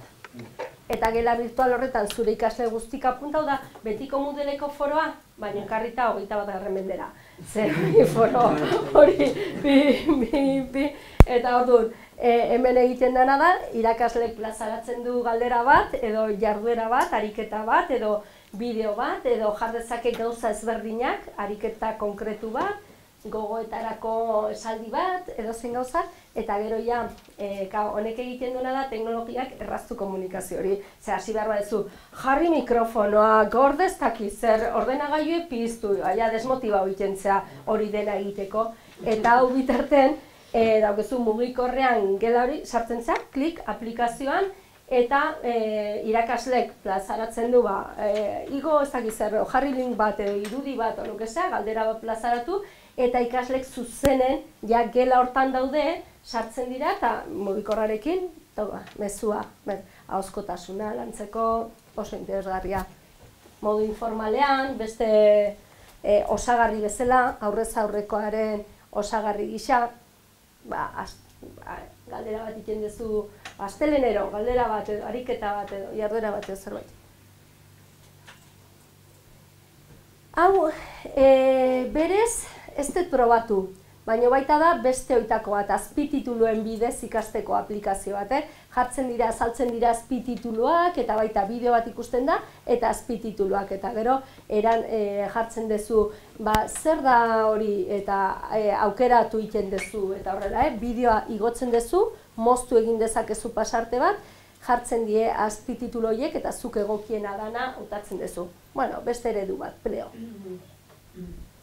Eta gero, bestelako kontutxo batzuk, adibidez, sareak eta ematen du aukera, egiteko olako gune digitalak edozer gauzatarako. Konkretuki hau da, esamoldeak gordetzeko. Eta orduan, imaginatu, sare sozial bat, beste gauza batzuk jarraitzen liburuak edo beste edozer gauza jarraitzen dien bezala, esamoldeak jarraitzeko. Eta orduan, egiten duzu social Facebooks horretan kontua, eta badauketen, ez dauket gehiago, hau da, sortzen duzu olako tarjeta bat eta jutentzea gordetzen zure esamoldeak eta baita indezakezu gaika deskubritu eta horrela esatezu. Hezkuntzaren inguruko esamoldeak eta orduan indezakezuna da, igual beste norbaitek sortzen du bat eta zuk indezakezu jarraitu, beste YouTubeko bideoak eta olako goza bezala, baina izan beharren bideoekin, helburu didaktikoekin eta esamoldeak konkretuki jarraitzeko. Nei asko gustatzen zaizkit gauza hauek, esateko hola ikasteko eta horrela. Eta orduan hemen jartzen duzu igual bidaien inguruko esamoldeak. Eta orduan, follow and read, ez dakiz zer, eta orduan horrekin egin ditzakezu gauza asko, gero ariketak eta jarraitu eta deskubritu esamolde ezberdinak eta, bueno, inglesa ikasteko esateko Pasa bada, zer imaginatu, hemen esamolde gustukonak. Eta gauza estilo berekoa, hau da, snippet hau izango litzateke gauza bea hola oso bisualean eta oso polite, baina esamoldek gorde beharren aipuak gordetzeko, nire asko gustatzen zaizkit eta horrela ez, aipuak jarri eta orduan hemen daukezu gero zure sartu eta aplikazioak ematen dizu aukera ikusteko gorde dituzunak, zure favoritoak, denak gauza gutxi gora bera berdintxu funtzionatzen du, atzorra, deskubritzen duzu. Honek gainea dauke nabigatzaileen jarliteke bere laster bidea, eta orduan zu nabigatzena izan bitarten, ematen diozu horri, klik, eta ja honea bialtzen dizkizu, eta jutentza kolekzioa egiten. Nik lehen hoguen dela urte pila bat baneuken blog bat justu horretarako, aipuak eta ikasleek egiten genduen osarik eta polite irakurtzen zituztenen liburuak ekartzen zuten denok genukeen pasaitza eta bar, eta orduan juten ginen irakurketak egiten eta esaten nien hautatu aipu esanguratsuenak eta bar, eta juten eta denon artean genuken osatuta oso blog polite dena aipuen inguruan, euskarazko aipuak, euskal literaturaren inguruan. Hau da barrutik. Orduan hemen dien nire aipuak, favoritoak, share collections da egin dezakezula jende ezberdinen artean kolekzio bat edo bilduma bat, eta bar. Ez da Google-ekoa, ez? Ez, bai. Dauke, guain asko eramaten da estetika hau, txuria eta gero botoitxoak grisek, hola estetika hori. Eta gero oso, hori, new, osea, da oso erresa. Eta gero, hemen baldin baukezu nabigatzaien jarrita, nabigatzen izanen, tik, selekzionatzen duzu zein dan hori, eta ja zuzenen honea pasatzen dizu. Gaur goizen egindakoa dau. Es una estupidez perder el presente solo por el miedo de no llegar a ganar el futuro. Saramagoren esaldi bat. Eta orduan, horrekin, jutentza zure tarjetitak egiten, eta nahi bali bazu, kolaborazioan gela batek eduki dezake bere bilduma eta aipuak esatezu irakurtzen dezuenetatik, gustatzen zaizuena, ekarri honea eta denon artean, eta gero klasen lanketa bat egin diteke horrekin, edo dinamikaren bat. Eta, bueno, pixka bat igual gauza gaizuk esan bale, Osea, espertzen zaten, Ze igual, baina esan nahi dut, hori, prepautu dutela, gutxinez, Quizlet hori, nahi asko gustatzen zait aplikazio hau. Aplikazio honek egiten duna da, zuk kontu sortzen duzu, eta daukezu, sartzen duz, hau oso polite da ikasleentzat, nik behin proba inun, ikaslekin. Ikaslek gesten du aplikazioa eta hiztegia kuadernon gorde beharren hemen gordetzen du. Eta orduan jartzen duzu, igual ikaslek egin dezaketena, jartzen dutela jolastu eta jugar, edo definizio bat egin. Eta orduan, beak, zuk iten ditezunen sartu hitzak, beak aplikazioak automatikoki, hau euskaraz erabiliteke, egiten dizkizu fitxak, hori hitza, eta buelta ematen dula, eta hola zuk ikasteko igual, jolastu, jugar, eta orduan zuk esan behar duzu, jugar, jolastu, eta buelta ematen du, eta ikusten duzu erantzuna. Egiten dizkizu horrelako tarjetak, gero, gauza beha baino, zuk idatzi egin behar duzu zein da hitza, igual jardezakezu irudi bat, eta hori, tal, eta ortografia lantzeko, eta testak, eta kombinazio ariketak, hau dena automatikoki sortzen da. Zu bakarrikin behar dituzu, hitzak sartu, zerrenda. Oso ona, nahi asko gustatzen zait. Hau eta Flixena, netzadien. Beste gauza batera balia dezakeguna da, hain modan dauden infografiak hiztegia lantzeko ikaslekin, ze imaginatu, hau beste gabe irudi bada, infografia baino, imaginatu zenbat adjektibo dauzken hemen. Eta hori lantzeko, histeriko, grieving, static, ez dakiz zer, edo olakok, detesta, bueno, imaginatu, eta gero horrekin, esaldi batean jarri, edo egin, edo, mila gauzak ematen dizkigu. Hau da, hau euskeraz ustez badaula Mikelek erakutsi zizkigun oitakon baten, ez dakite zote daun olako zerbait. Hau da, zuk testu bat jartzen duzu, eta esaten duzu zen nahi dezun preposizioak, artikuluak, aditzak, ez dakiz zer, eta beak automatikoki sortzen dizu utxuneak betetzeko ariketa bat. Pentsau. Eta hau asko beste bat oso ezaune, grama hau ingleseako, eta aurreko ere bai, Grammarly honek egiten dizuna, zuk instalatzen bali madezu ordenagailun, gero ingleseko testuetan dena zuzentzen dizu, baino da adimen artifiziala dauke atzetik. Orduan ez du itzultzen bakarrik hitzak, baizik sintaxia, proposatzen dizu, hobekuntza, hau bai egon beharko litzatekela garatuta. Euskeran, ze, oso sona da. Eta hau da, beste oitako bat enbidia handi ematen didana. Ez dakite zote diena garatzen edo garatzeko bideen euskararako, baina hau da gauza bea. Testua, hau ezagun egiten zaizu ez, denba guztin zuzentzen, ni behintzat ala pasatzen nuen, bizitza osoa euskarako testuk zuzentzen, eta orduan ja bira nola ematen ditune. Orduan, aplikazio honek egiten duna da, azpimarratu gaizki dauna berden, ematen dizkizu ere nola izan beharko luke, baina imaginatu ez da xuxen pasatzea, da adimen artifiziala dauke, eta ematen dizkizu hemen pista guztik. This was unusual, egitura hori zaindu, berriz errepasatu, edozein irakasleren ametsa, ez? Hizkuntza irakaslerena. Hori ondo dago. Bale, eta guain, ja beste histori batea bukatzen hola pixka juteko, zaitu ez eta aspertu nahi gehiagik. Orduan, beste esparru bat daukeuna oso interesgarria da, materialak sortzea. Beste gozazien ja, aplikazioak beste goza baterako.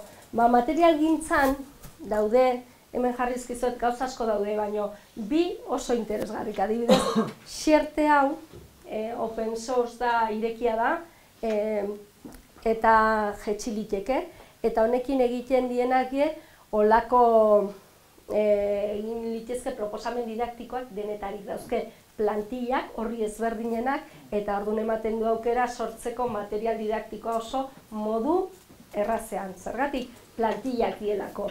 Orduan esatezu nahi dut, testu eta bideoa. Eta orduan daukezu horri egitezu, linka jartzen dezu bideoan noske, eta ematen dizu modu txokun batean, ikusiko dugu hau, adibidez.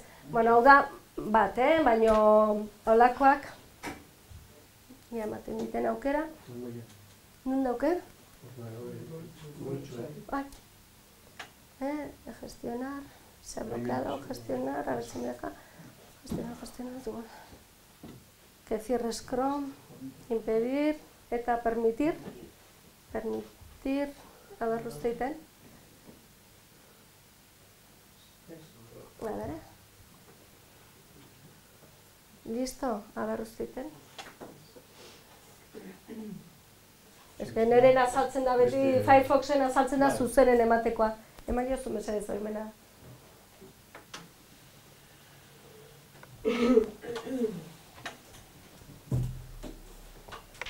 Diskometan blokatuta. Aha.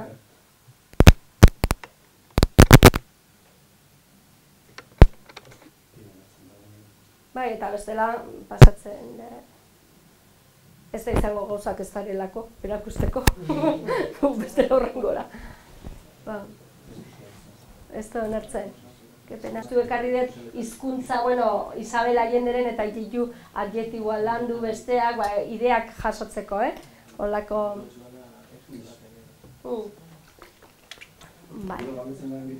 Bale, eta gero daukeu igual aukera ikusteko. Orduan hemen, nun jarri deten, hemen adibidek, nik uste gauza beha ingo digula,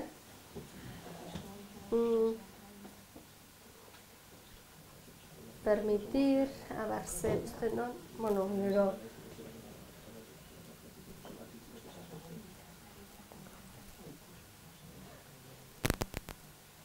Hemen daude, baina nahi dizuen besteen hau dena, baina ja adibide praktiko batekin, ez? Hau zan bakarrik, tresna honek ematen du aukera, iteko, sortzeko, olako orrialdeak, media page bideokin eta ez dakiz zer, jokuak, horri interaktiboak, orduan esatezu, ze nahi dut, ze material sortu nahi dut, eta web horri bat bideo batekin bautatzen dezuetako bat, eta abia puntu hau da, erakusteko ze motatako horrik sortzen ditun. Hemen dauzkezu hau nahi bali maizua ikusi, olako kiteitu, olakok, automatikoki, zuk ezer jakin gabe linkak ematen ditu, baina gero ematen diot honi, igual ikusteko, baita interaktibo hon bat, olakok ere sortzen ditu. Egiteko jokuk eta olako gauzak. Eta guai euskeraz egin ditekela, zesan edo edukia zu jartzen dezu ez. Eta baita olakok ez da. Hau, honekin, Dulcimer. Hau, honekin, atzo ibili nintzen gauen jolasten honekin ikusteko hau nola zebilen, baina orduan da, bikote jartzen dituzu hiztegiak eta lantzeko taulako gozak, eta hau oso erresa da egitea da irudik eta testua baita egiten ditu, olakoak, ba, adibidez, Glasgow.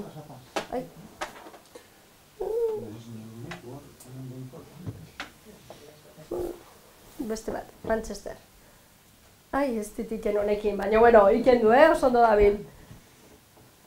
Eta holako horrik eta sortzen ditu holako gozak, modu oso horrexean software askea da, eta jetxiliteko ordenagailua eta edo zeinek erabildezake Nottinghameko unibertsitatekoena. Nungare, aurkezpena, hementxe, bale? Orduan hori da bat, eta bestea zoragarri materialak egiteko, dena zoragarri nitza, baina H5P hau, eta itetu, biraz eitetun.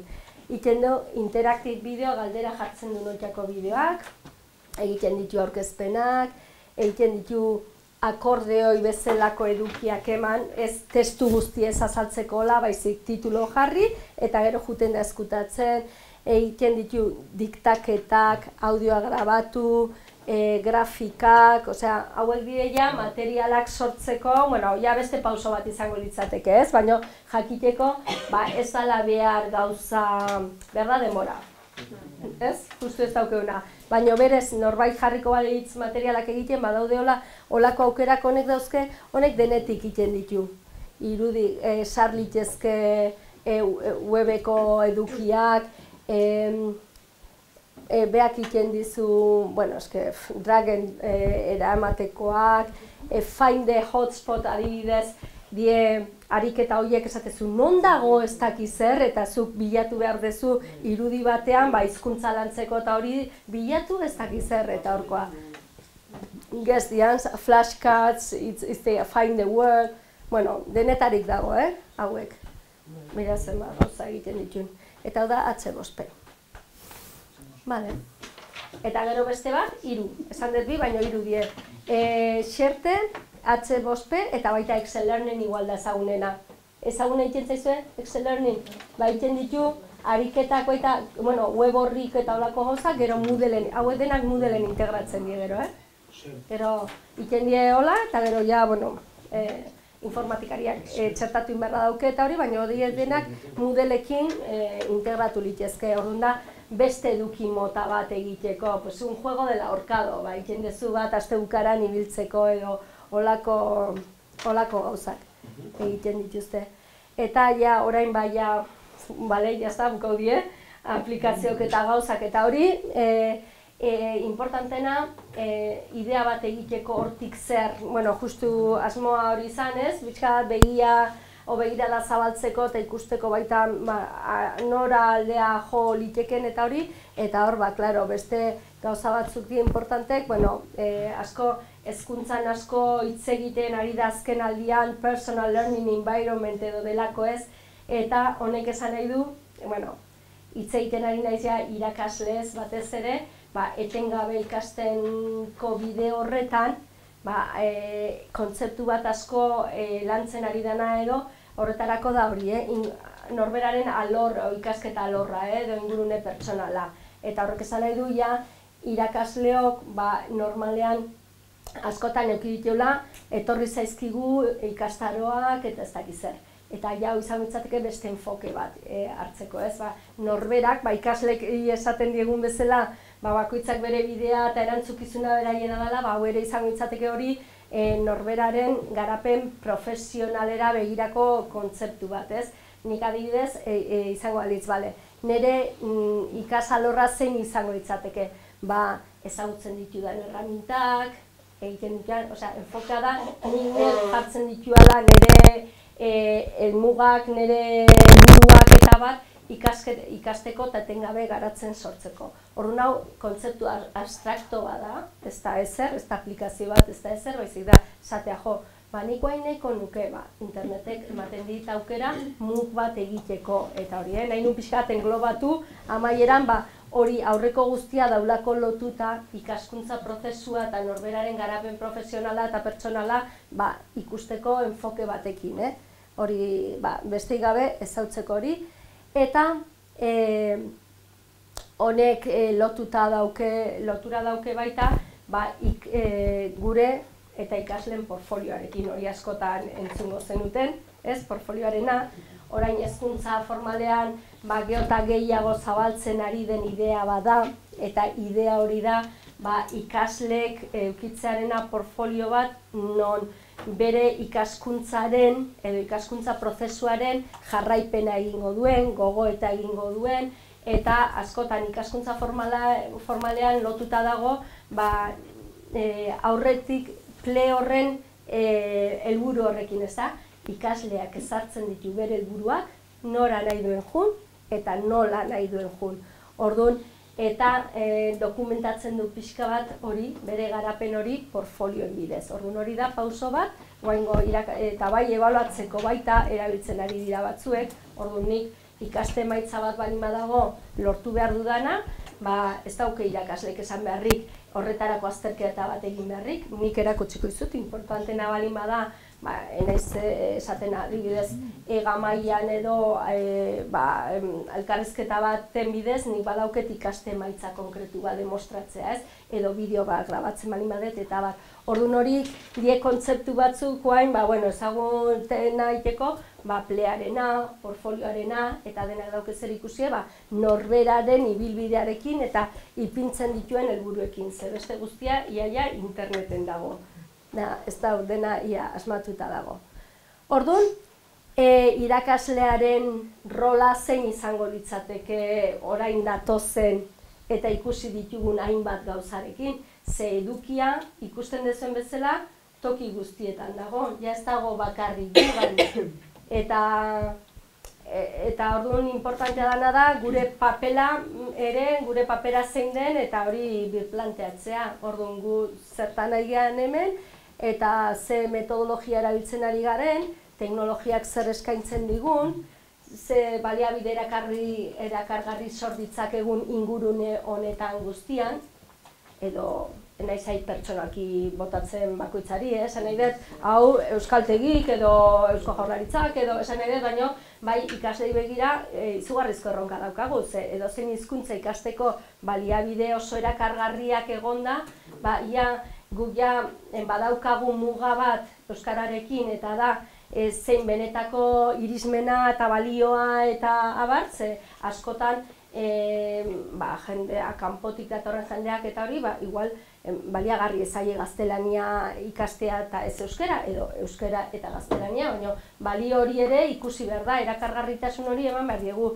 gutxienez, hori batzuetan zaila izaten da, hori lortzea, baina agian material egokiekin eta prozedura beste gaur egungoekin, zetortzen baldin badie eta zoragarri baldin badituzte inglesa ikasteko beste ez dakizan, igual animatuko die beste hizkuntza batzuk errexago ikastea eta ez euskaraz, igual.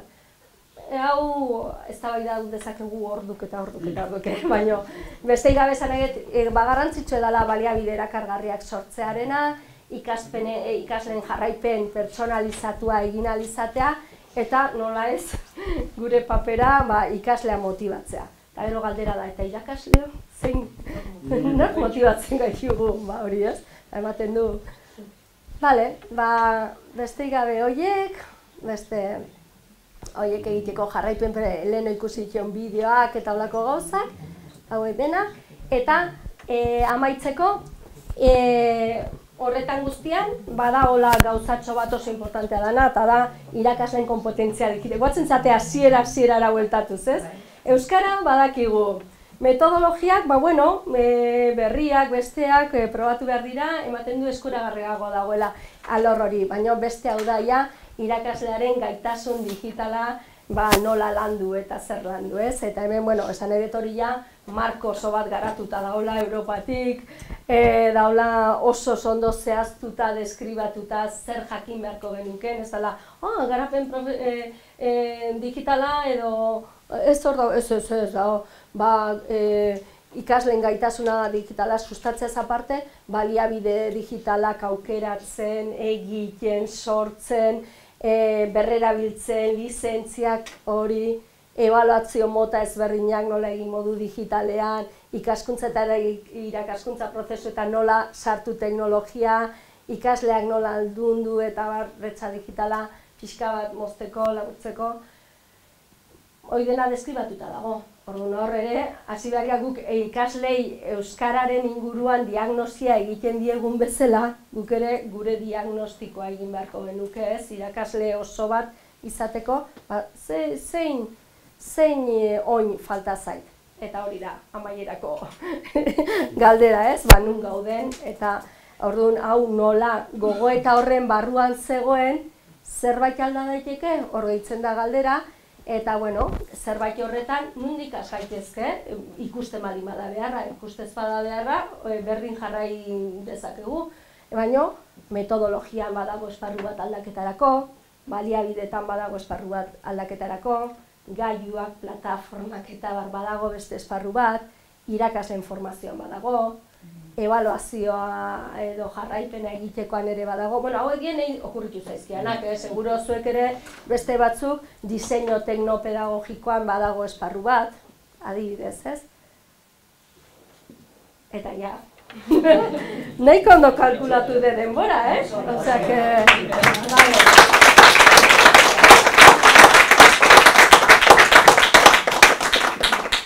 Venga ba, ja zaudete bermut hartzeko modu.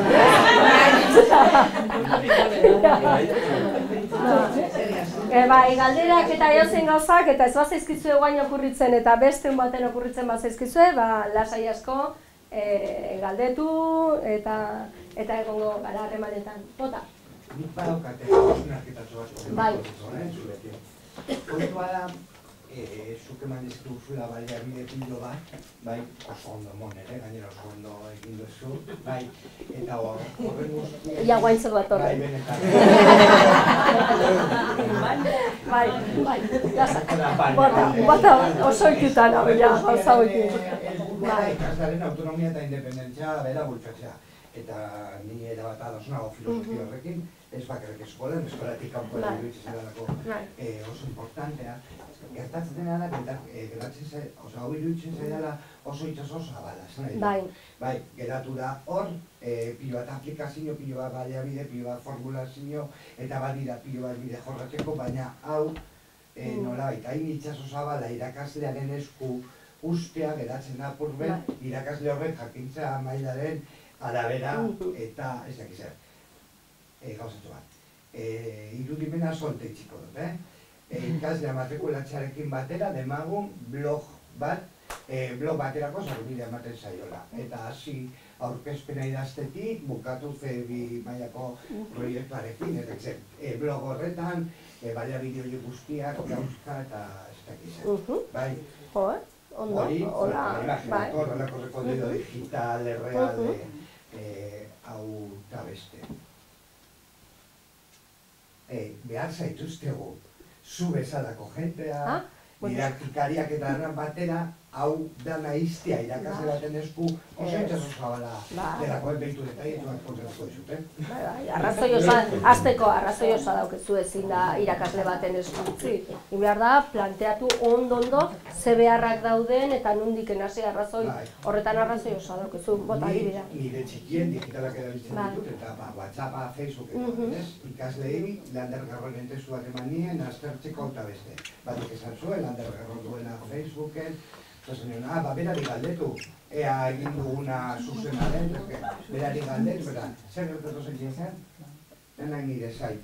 Bai, Landerrek erazioskun, zuzen gaudela, hau dela eta beste, eta nirea, esan nahi duela da, ikaslek ere ez dutela kultura hau. Irakasleok ez daukagu, guk biok. Ez daukagu. Eta iruditzen zait, ikaslaren autonomia eta independentzia bultzatzea ezinbesteko, eta behar zaituztegu, zuek, zu bezalako adituak, pare bat didaktikan, ez dakizen, eta horrelako proiektu, bat ikastolak badueki, bai, oso itxaso zabala da, hau gure esku ustea. Eta ez bakarrik hori, tontakeria izango litzateke beti biligian bezala, bai euskaltegietan, bai euskararen munduan, bakoitza gerratxoa gure aldetik egiten, ze helburuak denak berdinak dira, eta orduan guk hemen eskaini behar duna da zerbait oso erakargarri ondo landua eta helburu didaktikoekin jakina, eta gero zuen lana izango da horiek denak, imaginatu zen bat, ze aukerak ematen dituen honek, ze balin badau hori dena erregistro hori, gure lana izango da jarraipena egitea, pertsonalizatzea alik eta gehiena, bakoitzari goxatzea pixka gehiago, hori ez dutatzen, karo.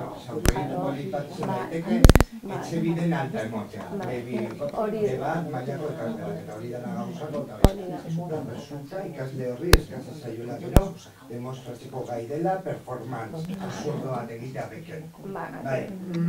Hori da, erabat ados dago, ezin gehiago.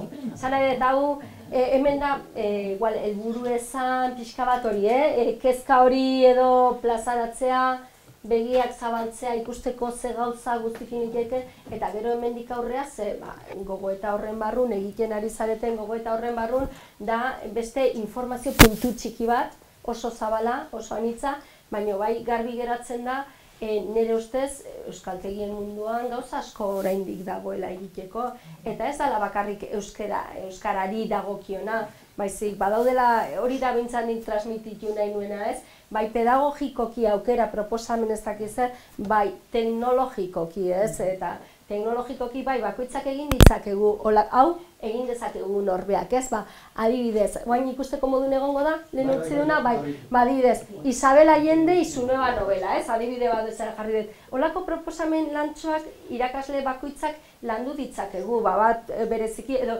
ikaslei eginarazi, beraien hori Blumen taxonomiari jarraituta, ez da bakarrik guk egin behar ditugula, baizik proposamen horiek interesgarriena da ikaslei eginaraztea ikasteko, baina gero, zuk esaten duzun bezala hori dena marko baten jarri behar da. Eta da, ikastolan elkarteak proiektua egin duen bezala, proiektu digitala eta hori dena, euskaltegietarako ere oso interesgarria litzateke olako gauza sendo bat ondo, zeinetan kabitzen den aplikazio bat, hola guri interesatzen zaizkigun gauzatxoekin, zeinetan kabitzen diran beste gauza batzuk. Hau adibidez, gehitu zaiguna ikusteko, contenidos para y piensa, palabras, categorías, vocabulario, hau bai egin dezakegu guk. Para y piensa. Urrengoa, a ver, zeon bat. Piensa en todas las palabras relacionadas con la literatura que conoces y escríbelas aquí abajo. Recuerda usar acentos. Bueno, eskerrako iguk ez dauke honik bintzat. La palabra literatura me recuerda, eta bueno, feedback. Olako ariketa, lektor, pistak ematea eta hori hizkuntza lantzeko, olako gauzak bai egin ditzakegu guk, badaude aplikazionekin da modu errexan, baina ez da kuestioa guk bakoitzak gure lanaren gainean hori eraikitzea, egin ditzakegu gauza txikik edo badaukegu esatea ikaslei aplikazio bat edo beste erabiltzeko, tarjetak egiteko, hiztegia lantzeko, olako gauzatxoak. Baina horretaz haratagon ikusten dut, badaula esparru bat garatzko, erabat ados nago zurekin. Ze gauza gehiago kontatzen dizkiaz. Galdera bat, mundu digitalean ezagutzeko eta hor ez dago, ez dakitzuk esan zen duen podcast baten edo bestelaren. Baina bada oso nobelaren maila zeitan ikusteko ze karentzia, non dio, non prestatu falta dozuna, bai, hor dago, bi gauza daude, dago garatuta hiritarraren kompetentzia digitalaren markoa. Eta hori da DIGCOM, edozen hiritarraren dueta. Eta horretarako badago test bat deitzen dana ikanos testa, eta egiten duzu, ordu laurdentxo baten 20 minutu, eta ematen dizu zure garapen orokorrean hiritar gisa zure maila. Eta orduan PDF bat gesten duzu, grafikak oso ondo landuta dago, gut baino da, gogoan izan olako autodiagnostikoek pertzepzioan oinarrituta daudela. Eta askotan guk ez dakigunean zer ez dakigun, adibidez, bilaketak galdera baten, bilaketak egiteko gai naiz, erraztasuna handiz, eta hori, nola, ez dakiten benetan zer dan filtratzea, nahi iristea, esatezu, ni Googleen jartzen detitza eta jazta, eta igual jartzen dezu zure buruari zontzi, osea, autopertzepzioan oinarrituta da honen, arriskutza, baina ematen dizu aukera bat, edo besteik ez balin bada ez emaitza, baizik galderak irakurritare ematen dizu pista bat ze jakin beharko zenuken, eta mundu bada. Eta gero, dikomedu guaina garatzen irakasleontzat galdeketa. Dago erakundeentzat, erakundeen analizi hori egiteko, oinarrituta ez bakarrik irakasleen gaitasun digitalean, baizik zentro gisa hemen, nahiko bat zenut egin, bai zuzendaritza taldetik hasita ikasleek nola ikusten duten, nola dagoen horren inguruan. Hori badago, eta gero dikomedu irakasleena aterako da berehala. Usten dut aurten aterako dala. Orduan, hori beste podcast baten esango dut. Askotan hitzen nik behintzat, horren inguruan. Oso marko hori oso garatuta daulako eta pista asko ematen ditulako. Zer ez dakizun. Eta gero dago beste marko bat interesgarria, ikusteko Intefek garatu zuena dikomeduren argitarapenaren aurretik, eta dau gaztelaniaz, eta dau casillas jarrita, soy capaz de hacer búsquedas en internet con no sé qué, utilizando palabras clave, no sé qué, no sé cuántos sitios, pues no, ni idea. Eta orduan ja, baino oso garatuta dago. Ez dago marko berriaren baitan da aurrerako pauso bat, baina oso interesgarria da jakiteko, ez da test moduan planteatuta, baina nola da rubrika moduan planteatuta esatezu. Nahi bali maizue erakutsiko izuet, baina nahi bali maizue referentzia, hemen txe zuzenen, igual, eta honek naiz eta ez izan galdeketa moduan planteatuta,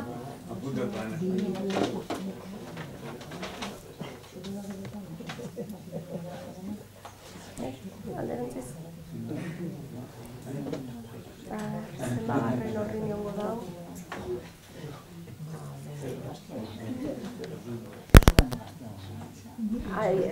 Información y alfabetización informacional. Eta ematen ditu, navegación, búsquedas, filtrado de la información, voy en busca de la información me llega a mí, datuak, zer egiten duten, horren inguruan dau, mundu oso bat bakarrik bilaketak eta informazioaren alfabetizazioan. Eta orduan hemen, ematen digu, el nivel básico, el intermedio y el avanzado, sabe que la red es una fuente de recursos para la docencia y recurre a ella para buscar información, datos y contenidos digitales. Hoy, oinarrizko nivela. Sabe navegar por internet para localizar información y recursos educativos digitales en diferentes formatos de fuentes de información dinámicas y de interés para su labor docente. Horretaz aparte, sabe expresar de manera organizada sus necesidades de información, bilatzen ari ganen. Yo ya sé cómo expresar, eta orduan bueltatzen diate. Oige titularrak, y el avanzado es capaz de diseñar una estrategia personalizada de búsqueda, pues tengo RSS, sarpidetzak, gero gordetzen da, mundu bada horren inguruan. Eta hoi dena, dago oso ondo garatuta horrela. Eta orduan hau irakurtze, hau baukezue aste bukara oso nahi bali mazue irakurtzeko.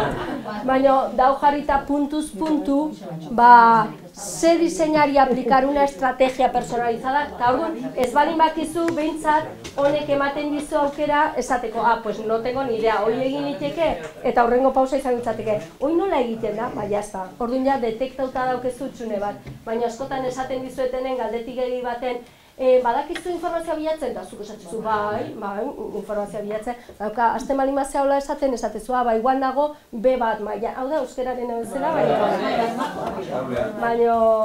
baina irakaslentzat, B bat, B bi, C bat, C bi.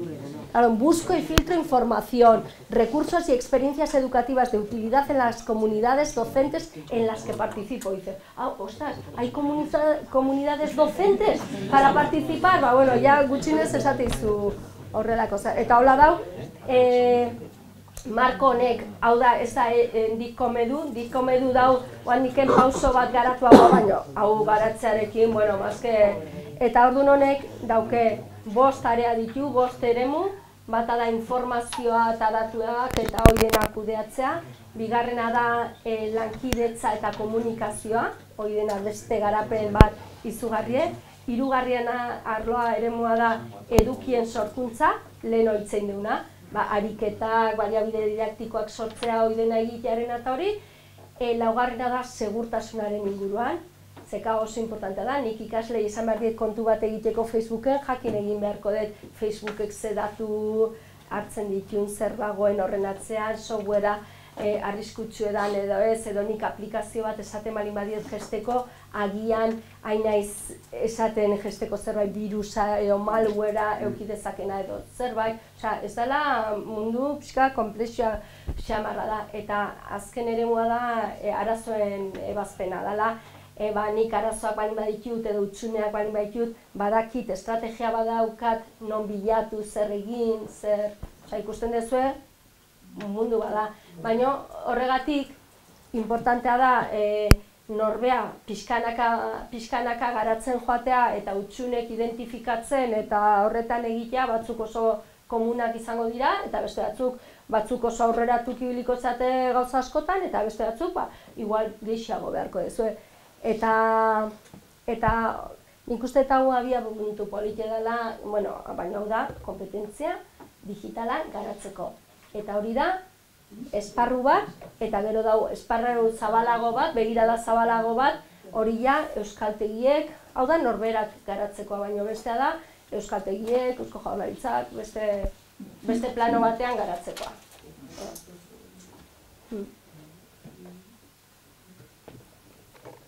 Gehiago? Bai, listo, emitxetzeko de? Mila esker gonbidatena batik.